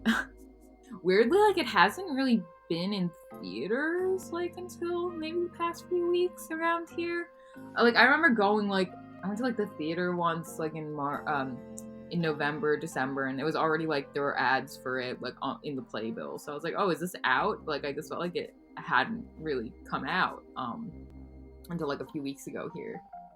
It is weird. In verse. Yeah, another one of those movies where it's technically a 2021 release. Doesn't get released until March. It's like, God damn. I know. But yeah, it's really good. I do hope if you end up seeing it, I hope you enjoy it, because I honestly did fall for it. Head over heels. I hope so. Hoop dresses and all. I also just I love a gown. I love when men like dressed up. Give me costumes. Give me ostentatiousness. Yeah, also, I love that Peter Dinklage is not afraid to use an atypical singing register, where he's very Leonard Cohen-esque, in that he's not trained classically, but he still can sing, he still can speak using pitch and rhythm to where it's like a very, I've heard it described as a very gothic sounding voice. That's cool. The movie utilizes him very well in that regard, and it's carrying him over from the previous stage adaptation, which is just, it's a very accomplished magic trick of a film. I swooned and my mom cried, because Aww. Again, glorious soft woman that she is, she's like, I didn't expect it to go, because she had never heard of Cyrano de Bergerac before this. I'm like, oh, so you don't know where this movie's gonna go. Okay, Mom, let's strap in. Buckle up. Yeah, Cyrano. Oh, Joe Wright. He's bounced back quite well from his darkest hour. Oh, yeah. He is the director that I really like. I have not watched like some of his most famous shit, and it's almost because like, this is going to sound bad, but I feel like people get so obsessed about recommending his like, you know, his period like romances, that I'm just like, meh, like I'm fine, like I don't need this. But like honestly, like it's not gonna kill me to watch a little, you know, frilly romance once in a while. Oh yeah, the only one I'm cold on is Pride and Prejudice. Yeah, so that's what everybody tells me to watch. Yeah, but I really enjoy Atonement. I love Anna Karenina. Well, yes, those are the two that I think I would probably delve into first. I've heard great things. Yeah, I'd say go in order, just because you can get the in my opinion, the weakest one out of the way first. Okay, that's true. Yeah, but isn't it like well, also aren't these movies also long? They're a little over 2 hours each. Okay, then never mind. I don't think he's made one that's over like 2.5. So okay. Honestly, with like how long films have been lately, I'm like, that's nothing. It would be hilarious if Pan was his longest film. Oh, Pan, a movie that definitely came out. Well, speaking of 3-hour-long films, Drive My Car is obviously very, very, like, extremely high on my list. We are doubling up again. Amazing. I also love the, like, stage play aspect of it. I love the theatricality and the Are you a theater nerd at heart? Oh my god, it is true. Unfortunately. It's okay. I was in drama in high school too, so don't worry. I wasn't even good enough to be in drama. I just like went to the theater a lot. It all started when I became obsessed with Rent, and as we all do. I loved the movie so much, and my aunts took me and my siblings to go see it, and then they were like horrified, of course. Like I'm like 9 years old. Or no, probably a little older, like maybe 11 or 12. And like this is before it stopped being on Broadway. And of course, like my aunts are horrified. I'm like, sodomy is between God and me. And they're like, no. I did not catch Tick Tick Boom, which is about that guy. What was I gonna say? Yeah, I do really vibe with a lot of theater, but it is one of those things. I'm not out and about declaring it. I'm not making it a huge facet of my personality, but especially like a good movie musical. What could be better? Singing in the Rain. What could be better? Also, back on my Spielberg shit, I really did like West Side Story. The choreography, I like gasped several times. Like I'm like, yes, like a little song and dance. I may or may not have squealed like a little girl when America started playing. Yes, I'm a huge Sondheim fan. Like, that's my guy. The fact that, you know, he was behind the lyrics for West Side Story, I just think it's really just hits so good and is really genius. So I loved, I'm a big Angels in America fan as well. Mm-hmm. So Tony Kushner co-writing the screenplay with Steven Spielberg, I think, like, really also helped it have that, like, theatrical staged element. I think a genius. I was a big fan of West Side Story as well. Spielberg got to me again, what can I say? Yeah. Did you want to go deeper on Drive My Car? Oh God, what a tangent! It's all good. Sure. It's all good. It is connected. It is theatrical. I mean, there's no shame in it in loving a movie and loving aspects of yourself. Yes, I really just love Hamaguchi's direction. So intentional, so beautifully woven together. I absolutely, of course, adored the multilingual production of Uncle Vanya. I just have never seen anything like that before, and it just like really like invigorated me. And have you read the original short story by Murakami that it's based on? I have not. That's fine. It's really not. I just read it because I had to review the film, and I was like, I better like, you know, do my homework. It's insane because the original short story is from his short story collection, like Men Without Women, and I read it, and it's like very incredibly like sexist and just like rooted in like misogynistic ideas. Like Drive My Car is inherently like a misogynistic short story because basically the protagonist is fretting because a woman is driving his car, and he's like, women are such bad drivers, what's gonna happen? And so I love that Hamaguchi just did away with all of that and created this actually very compelling relationship that's built in these like quiet moments. I thought that was really gorgeous.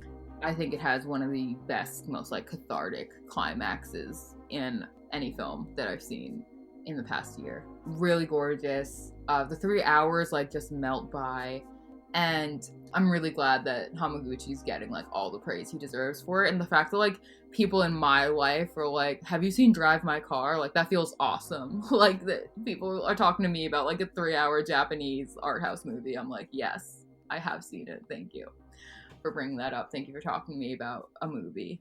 I really, really loved it. Do you think it'll get any significant Oscar? If anything, it's going to win international, and that's it. I agree. I totally agree. I was shocked that it got in for director and screenplay. I was like, really? And I was like, wow, the word of mouth really is powerful.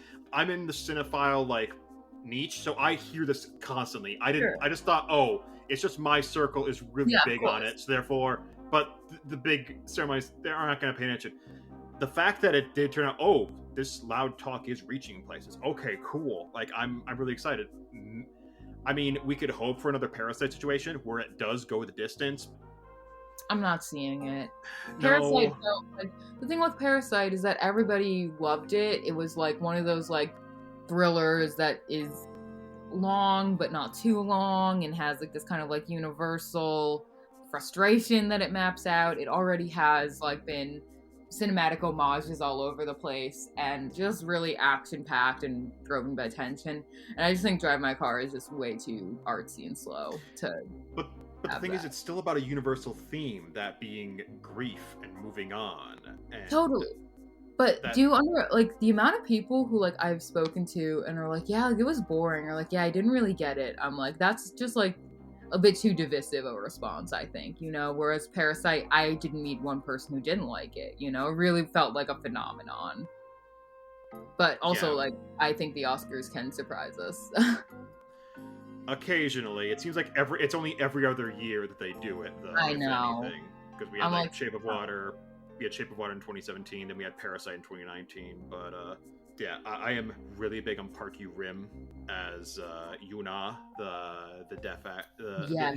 Mute. She's not deaf. She's mute.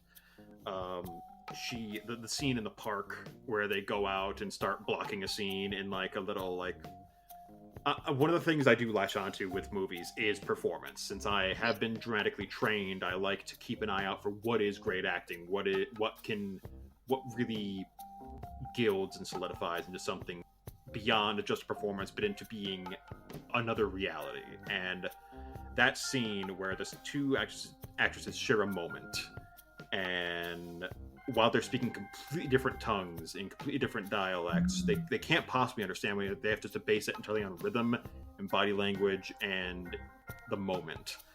That scene is just fan-fucking-tastic filmmaking. And then just about a few minutes later, you have one of the climactic car scenes where it's just two people in the backseat of a car exchanging a story. I'm sorry, I just want to say, people who say like they thought it was boring or anything, like, they might not be in the right place for it, because like agree. You need to experience something specific in order to get what's going on here. You need to have experienced something that resembles like a pseudo-catastrophic loss or something. Yeah.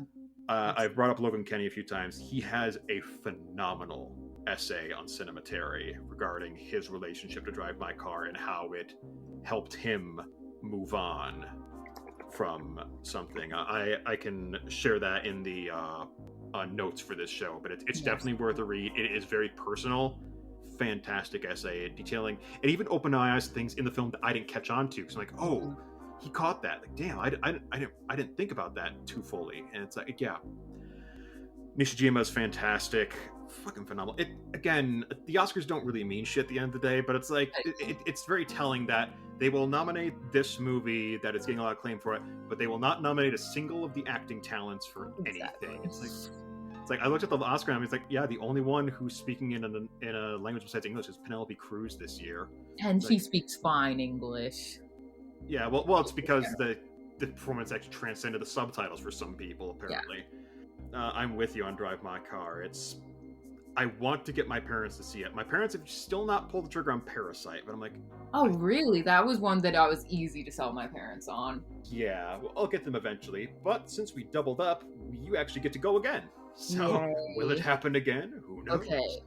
I gotta give a shout out to another dirty old man who I think created a great film this year. Paul Verhoeven's Benedetta did a lot for me. Again, I'm heavily Catholic pilled. I cannot shake the pull of the church thematically for me, but I thought it was sexy and smart and outlandish and witty and batshit. I loved it. I really loved it. The Lesbian Nun movie did it, guys. Like, we did it, Joe. We did it. Cinema's over. Showgirls is like one of my favorite films of all time, so it was really awesome seeing that energy directed back into another film of his, even though like he has other like amazing films, but just like that kind of like a salacious like outsider aspect I think was very, very well implemented here. And also he's like a scholar on like the Catholic Church and Jesus, so I think that's very cool also. And just you can tell like he has like a very high like intellectual connection with like the theme. Yeah, if I had a vote at any award ceremony, I would have put forth Benedetta for screenplay, because I really adore the screenplay structure and the text especially. I loved just the biting dialogue of that film. It's like, oh yes, Jesus told me about this. Jesus didn't mention you though. It's like, I so many good quips in this. I'm like, ooh, these nuns, they're fast. Yeah, it's very different from the very dry sort of like nun movies we're expected to watch for like big high drama. Unfontaine's The Innocents from 2016 is another recent movie about nuns, but it's a different standard drama. But it's very well accomplished. Meanwhile, Benedetta is very much more playful and incendiary than that, because Paul Verhoeven is gonna Paul Verhoeven his way through his movie. Exactly. I mean, it starts out with a kid getting glomped by a statue, and then her nibbling at that breast in front of her. Like, okay, so they're just laying all their cards on the table immediately. Cool. Like, is this formative? I think this is formative.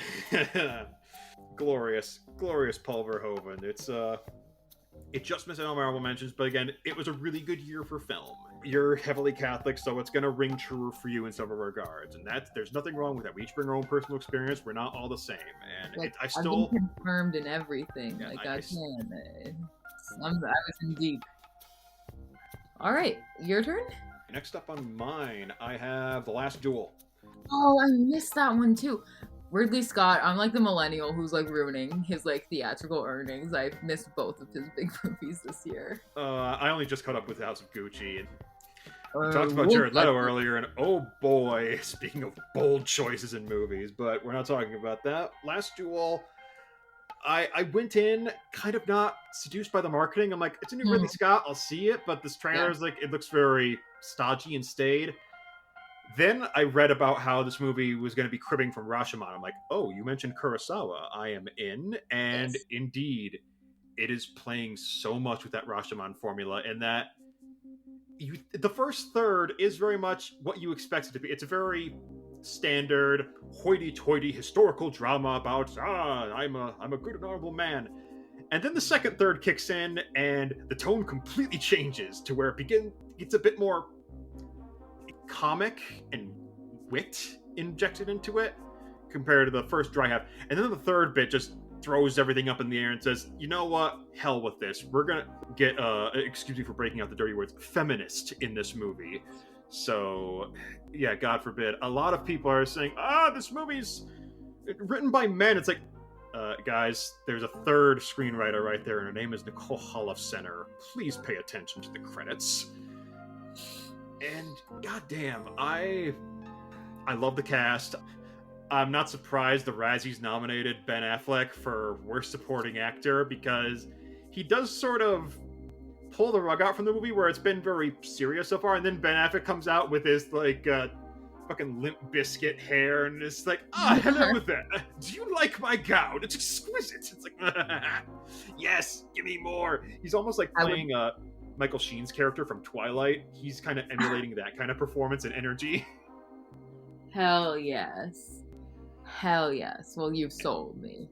And Adam Driver playing a bastard. 2 for 2 this past year. Yeah.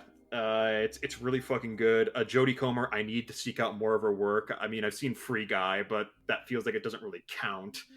I still need to see Killing Eve, which I know a lot of people had a lot of words about. That is another TV show that is on my docket that I'm almost like kind of just waiting for this season to end, and then I can just like delve into it all and not have to wait for new episodes, but heard great things. Apparently there was another movie released last year called Help that she was in. It's another COVID movie, but it's got Jodie Comer, and I'm like, all right, I'll see it. I like this. Yeah. I'll settle in. Yeah, I like me some Jodie Comer. Yeah, it's really freaking phenomenal. And the titular Last Duel is epically staged. It's like probably one of the most rewarding final bits in a movie since I would say The Raid 2. Oh, actually, no, that discounts Dr. Sleep. Dr. Sleep also has an epic final showdown that I have to stand for. So yeah, Last Duel. I've been trying to get everyone I know to watch it. My mom will not watch it because she asked me, "What's it about?" I'm like, Well, how much can you tolerate sexual assault, Mom? It's like, how many times does it happen? 3 times? It's like, no. It's like, yeah. It's a no. It's vegetables, but again, extremely rewarding and nourishing vegetables, and goddamn, it's entertaining as hell. No, I'm sure I will eventually throw that on and be like, wow, that whips. Yeah, someday there'll be a repertory screen. It's like, we failed this movie back. I'll be there. But yeah, Last Duel. I hope more seek it out. It's on HBO. Hopefully someone watched it. It didn't get any Oscar nominations, but House of Gucci snuck in there for makeup. It's like, oh yeah, I love that people thought Lady Gaga was snubbed. A few people I know were, although she is up for a BAFTA right now, so who knows, maybe she won one. Oh gosh, I mean, good for her. Good for her. What can I say?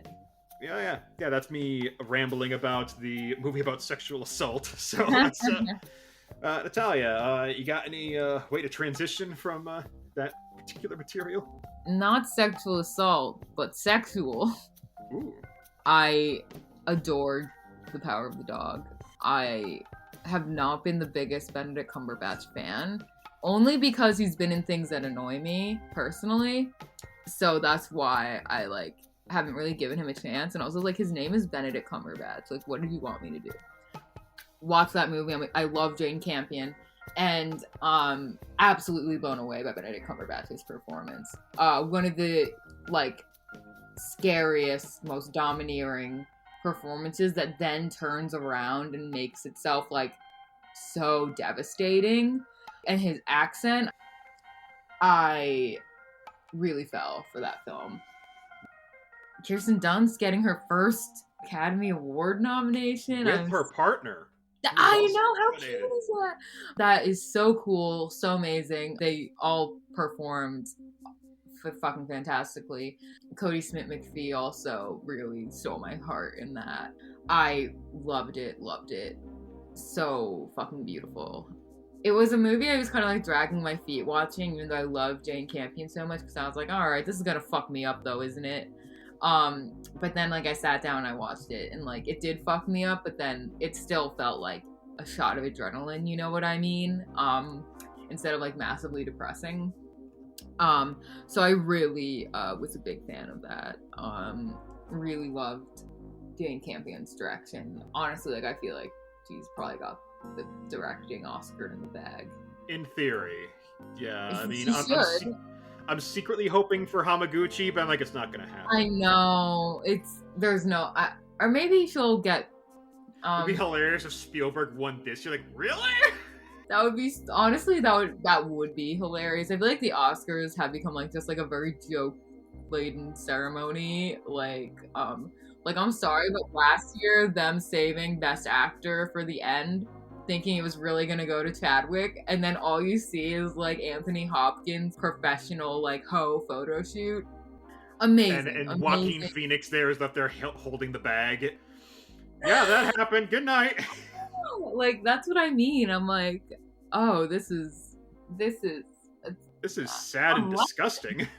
It's just like so ridiculous. Like, you're like, who allowed this to happen? Like, what an egregious error. The Oscars are known for that, though. I loved Power of the Dog. Really gorgeous. And the erotic tension is, I mean, Jane Campion's fucking great at that. And the fact that it's so much more subdued and so much more tame than, like, you know, In the Cut or The Piano or any of her other films that totally... Nothing wrong with In the Cut or The Piano.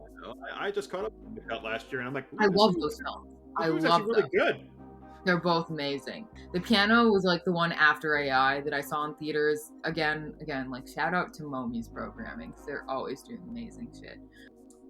Piano was like devastating and gorgeous and beautiful, and it really sent me on like a Jane Campion kick.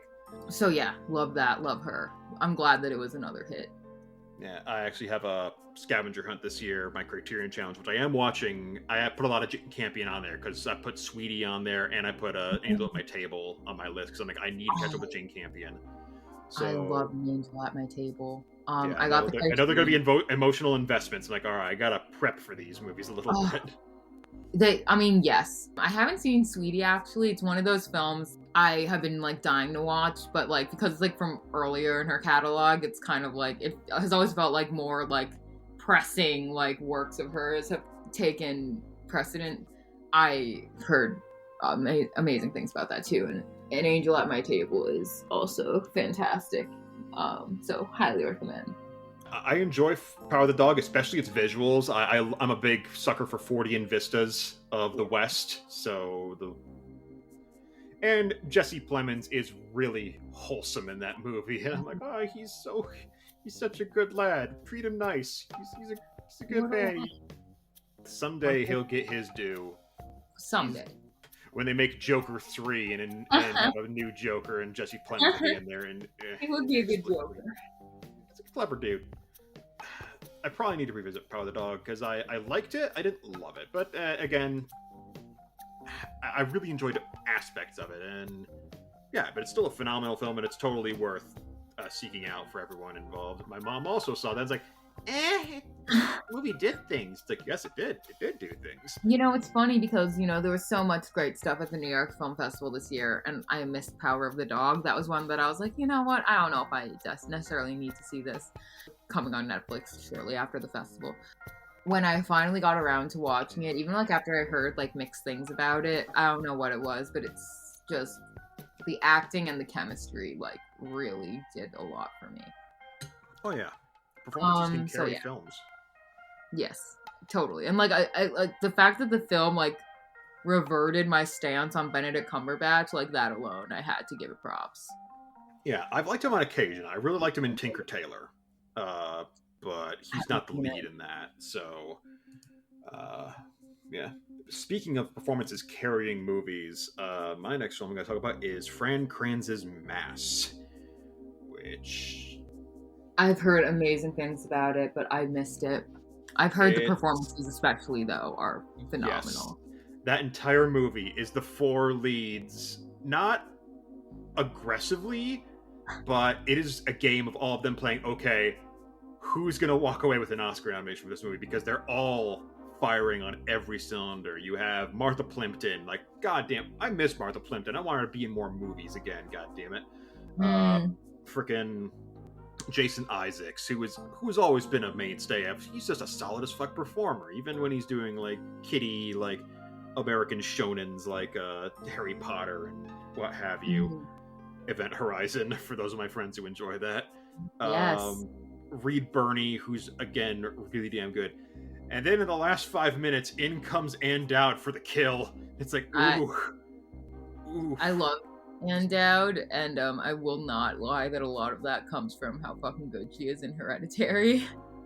Yeah, I've actually seen her in a lot of things. I know I saw the movie Compliance with her, which that's a questionable movie, but I did like her in Hereditary. Yeah, this is a movie where everyone is allowed to flex and perfectly show off their talents phenomenally, the four leads. And Fran Kranz, who is probably best known to everyone as being the stoner from fucking Cabin in the Woods. Yes, oh my god, I love his character. Yeah, he's the writer-director of it, and it's phenomenal how accomplished it is. It never feels like he's flexing or showing off. It's just a fantastically written script that a lot of people I've heard saying, this is just a stage play that's just being filmed. Like, yeah, but if it's well filmed and well performed, I don't care. Like, God damn it, not everything... Like, I have grievances with certain movies that apply under that. Like, Hateful Eight, I feel, doesn't quite earn its cinematic value in certain regards. But that's just Hateful Eight is one of those movies I'm like... I walked away from and I was like, you're foul. Yeah. Even Channing Tatum couldn't save that for me. It was, you know, it's really not vibing.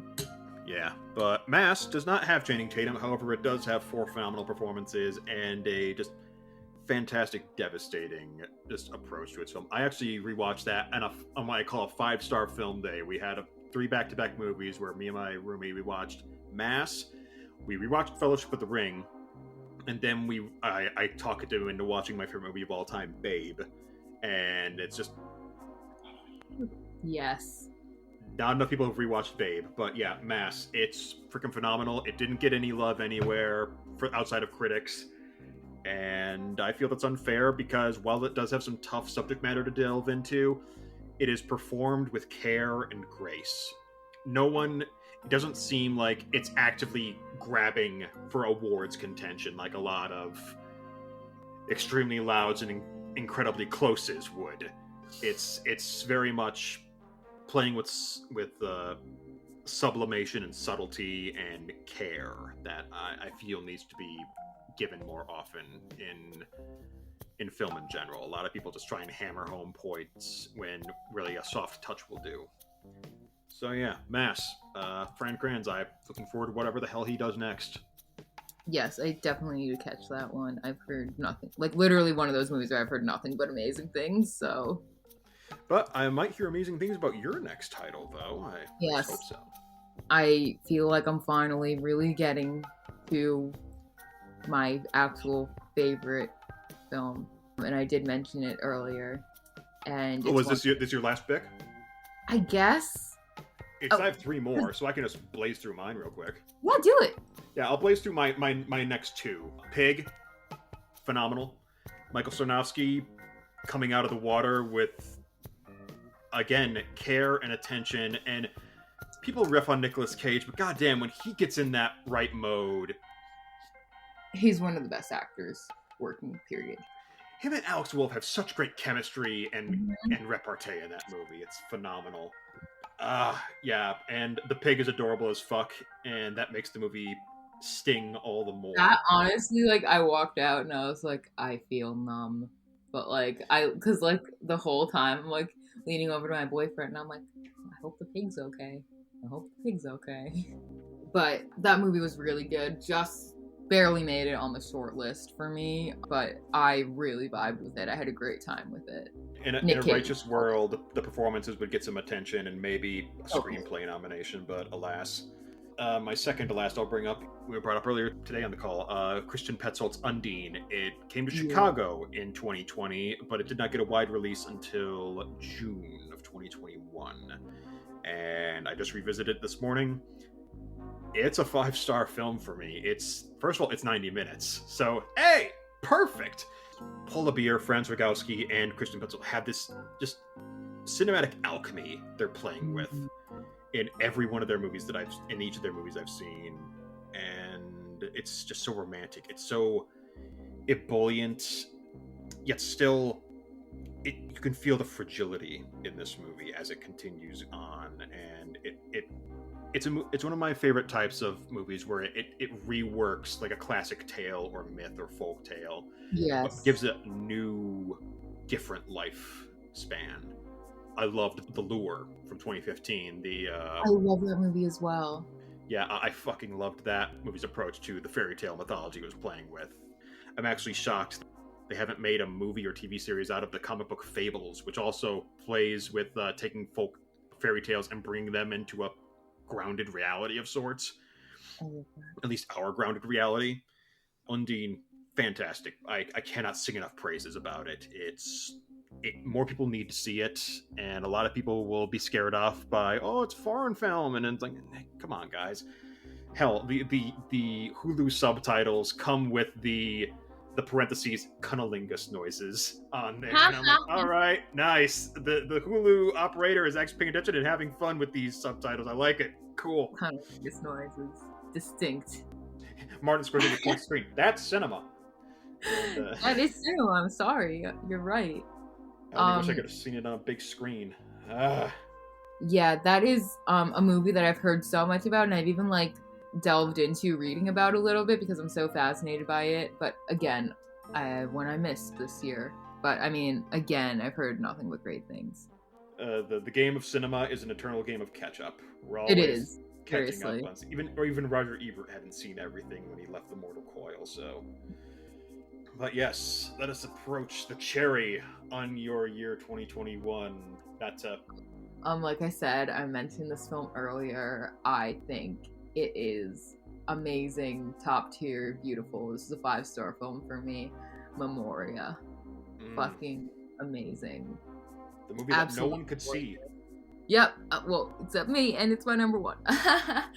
I was just blown away by it.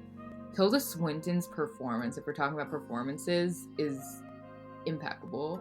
The fact that it's this Thai director shooting his first non-Thai language film, and that Tilda Swinton speaks English and then progressively throughout the film starts speaking more and more Spanish because it's based in Colombia, the film.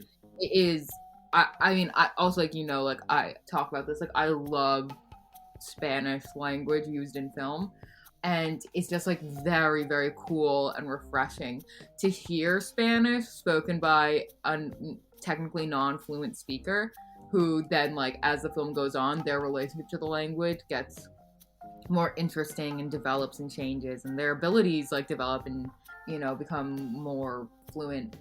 I think the sound design is incredible, and I feel like that's probably why they are insisting on this theatrical run, because I think the sound design really is that important. Not only that, but the director Apichatpong, Weerasethakul, he has done like a lot of installation work as well, like, you know, white wall installations.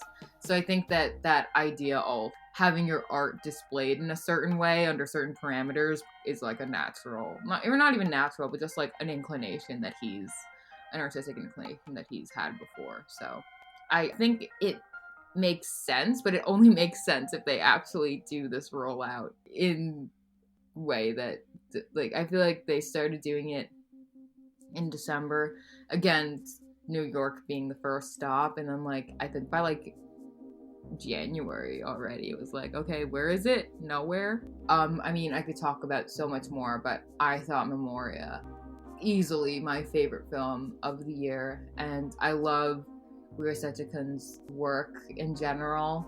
Another director who I got into during the pandemic, I mean, Uncle Boonmee, who can recall his past lives, is like one of the best films that came out in the 2010s for sure. Vibes.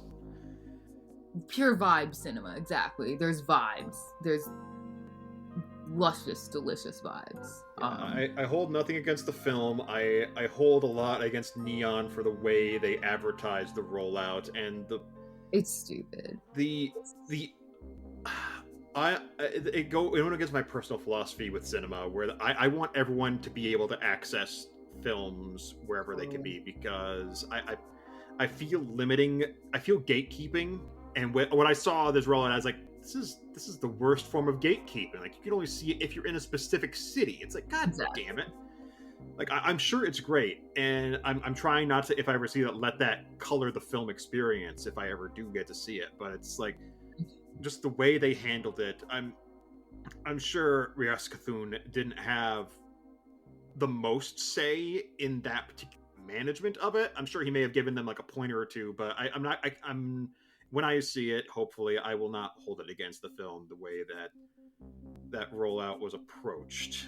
And again, it got a movie release over in the UK and Ireland, so and that's why I really genuinely feel in my bones that this is all like a publicity stunt, because like, who is ever going to talk about the like 3-hour Thai movie without like Tilda Swinton and then a little bit of controversy? Totally agree with you. I really don't understand the theatrical approach, and just like this like touring film also doesn't make sense, because like it's the same with touring bands. Like, you can't play everywhere, and that's going to mean like a lot of people don't get to engage with this art that I find truly like gorgeous and same with theater. Yeah, so there are lesbian performances none of us will ever see, like Keanu Reeves' Hamlet up in Canada back in the late 90s, which I hear just legends about. Like, God damn it, I want to see that. Exactly. I have a problem with the rollout for that reason.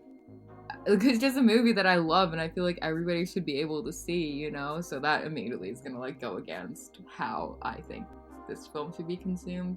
I'm really not a theater purist. I know a lot of people who think like that's like where cinema is at its best, and it's certainly where I've had some of the best like viewing experiences, but you can't make it to a theater all the time, and I have the luxury of like going for free a lot.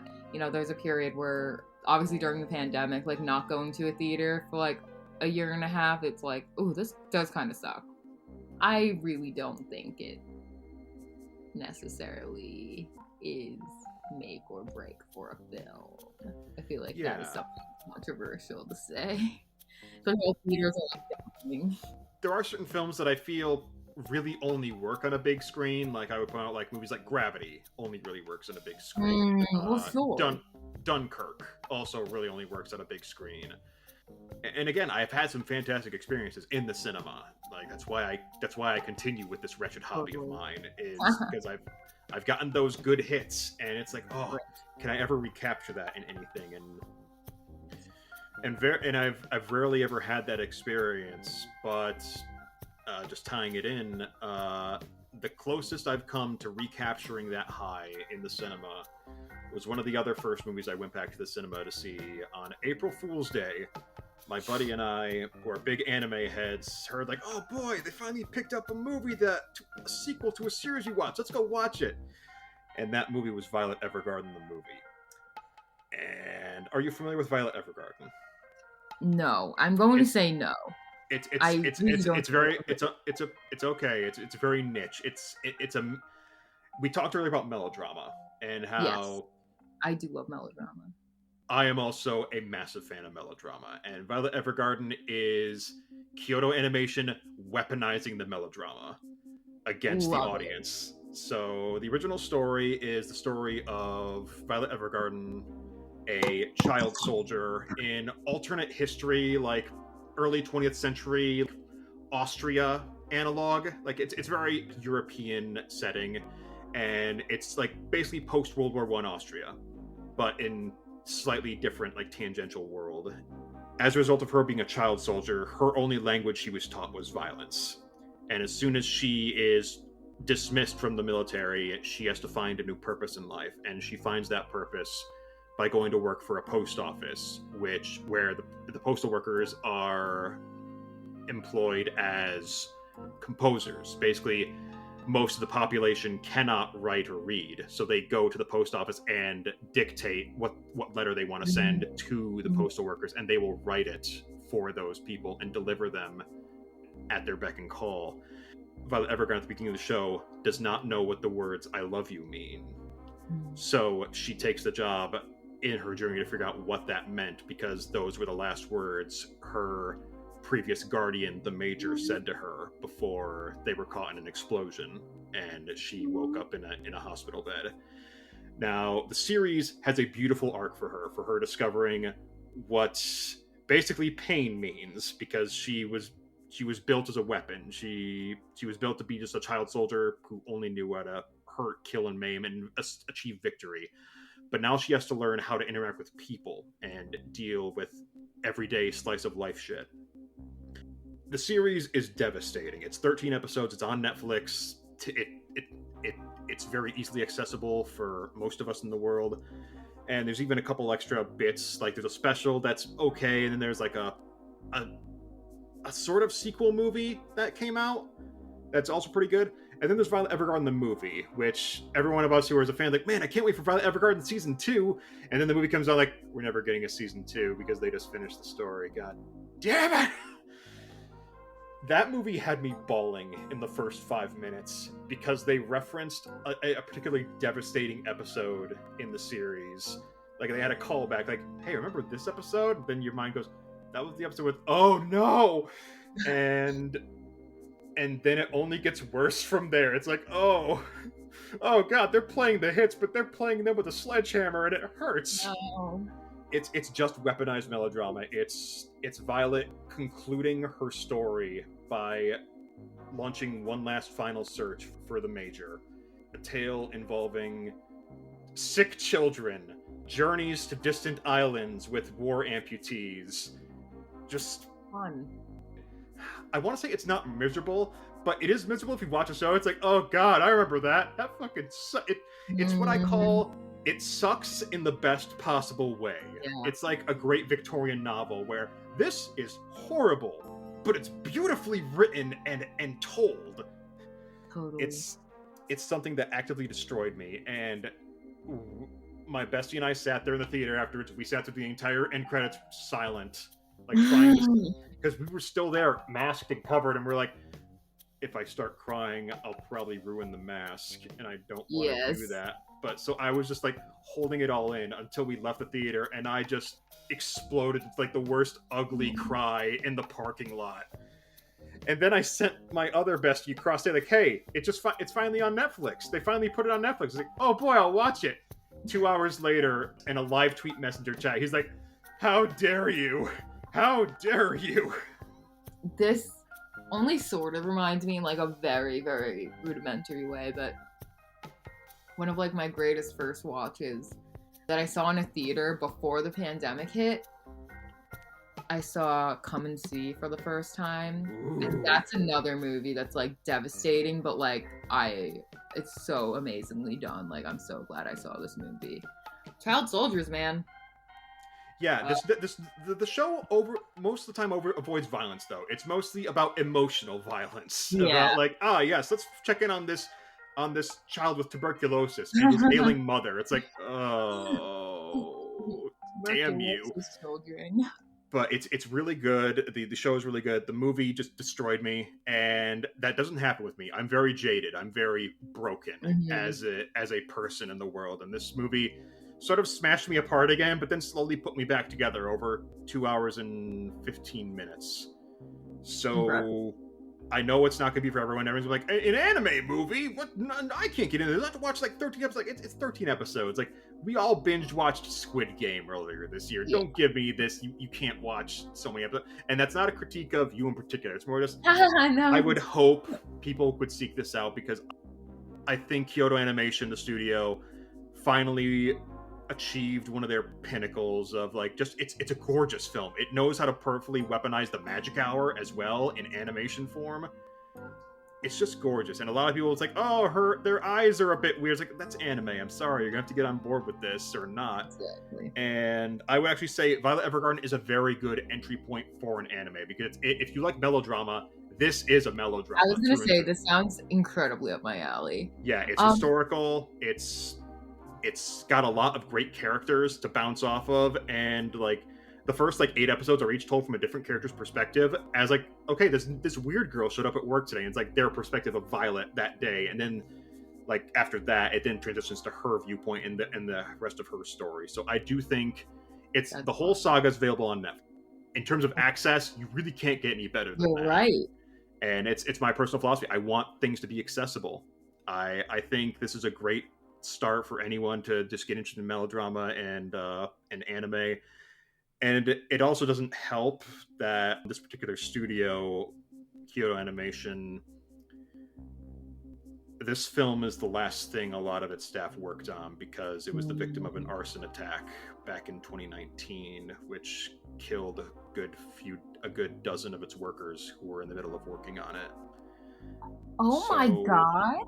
So that adds a meta wrinkle to the part of it.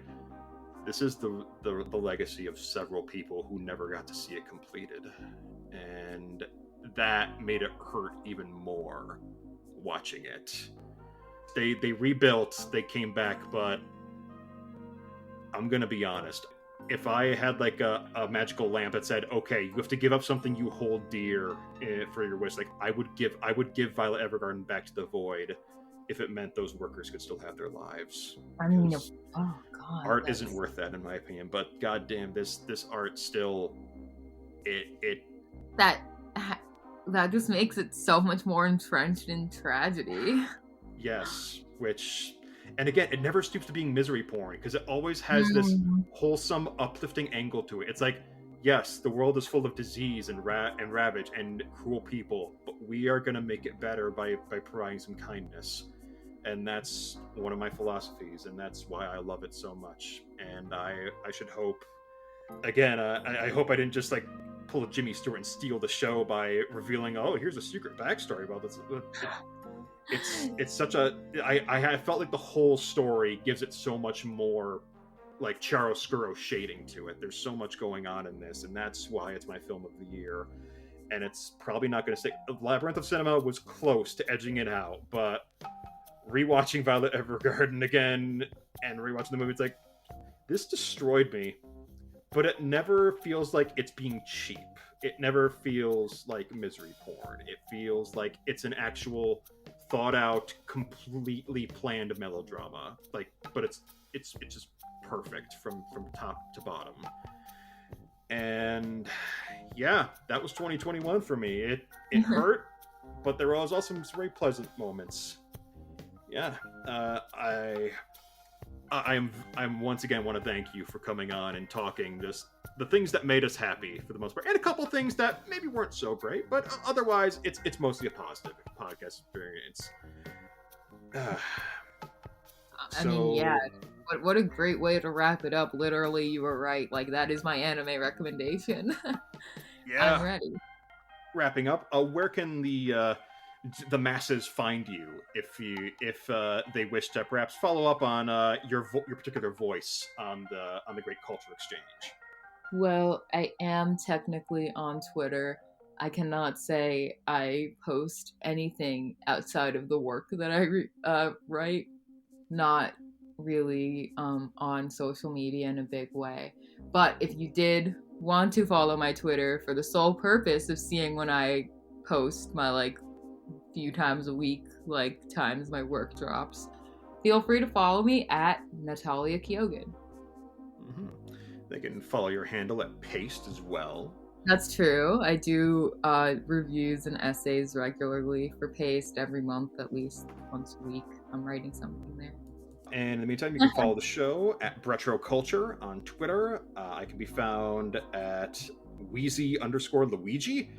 I run Cinephile Games once a week. We have a pretty damn good time, and I have a couple other podcasts in the pocket that need to be like scheduled. But yeah, I'm hoping to get this more active. I don't feel like podcasting when I don't have a guest, because it gets to be an echo chamber in here, and I can be pretty loud. So, but yeah, I'm very grateful for you to come on here and discuss 2021 overall. It was a pleasure having you, and yeah, hopefully this can happen again. And if not, we'll just keep the exchange open, because it's worth it overall in the end. Hell yeah, agreed. Thank you for having me. I've only done podcasts for the first time this year. 2022 is my podcast era, but it's fun. I love talking. And thank you for listening, people.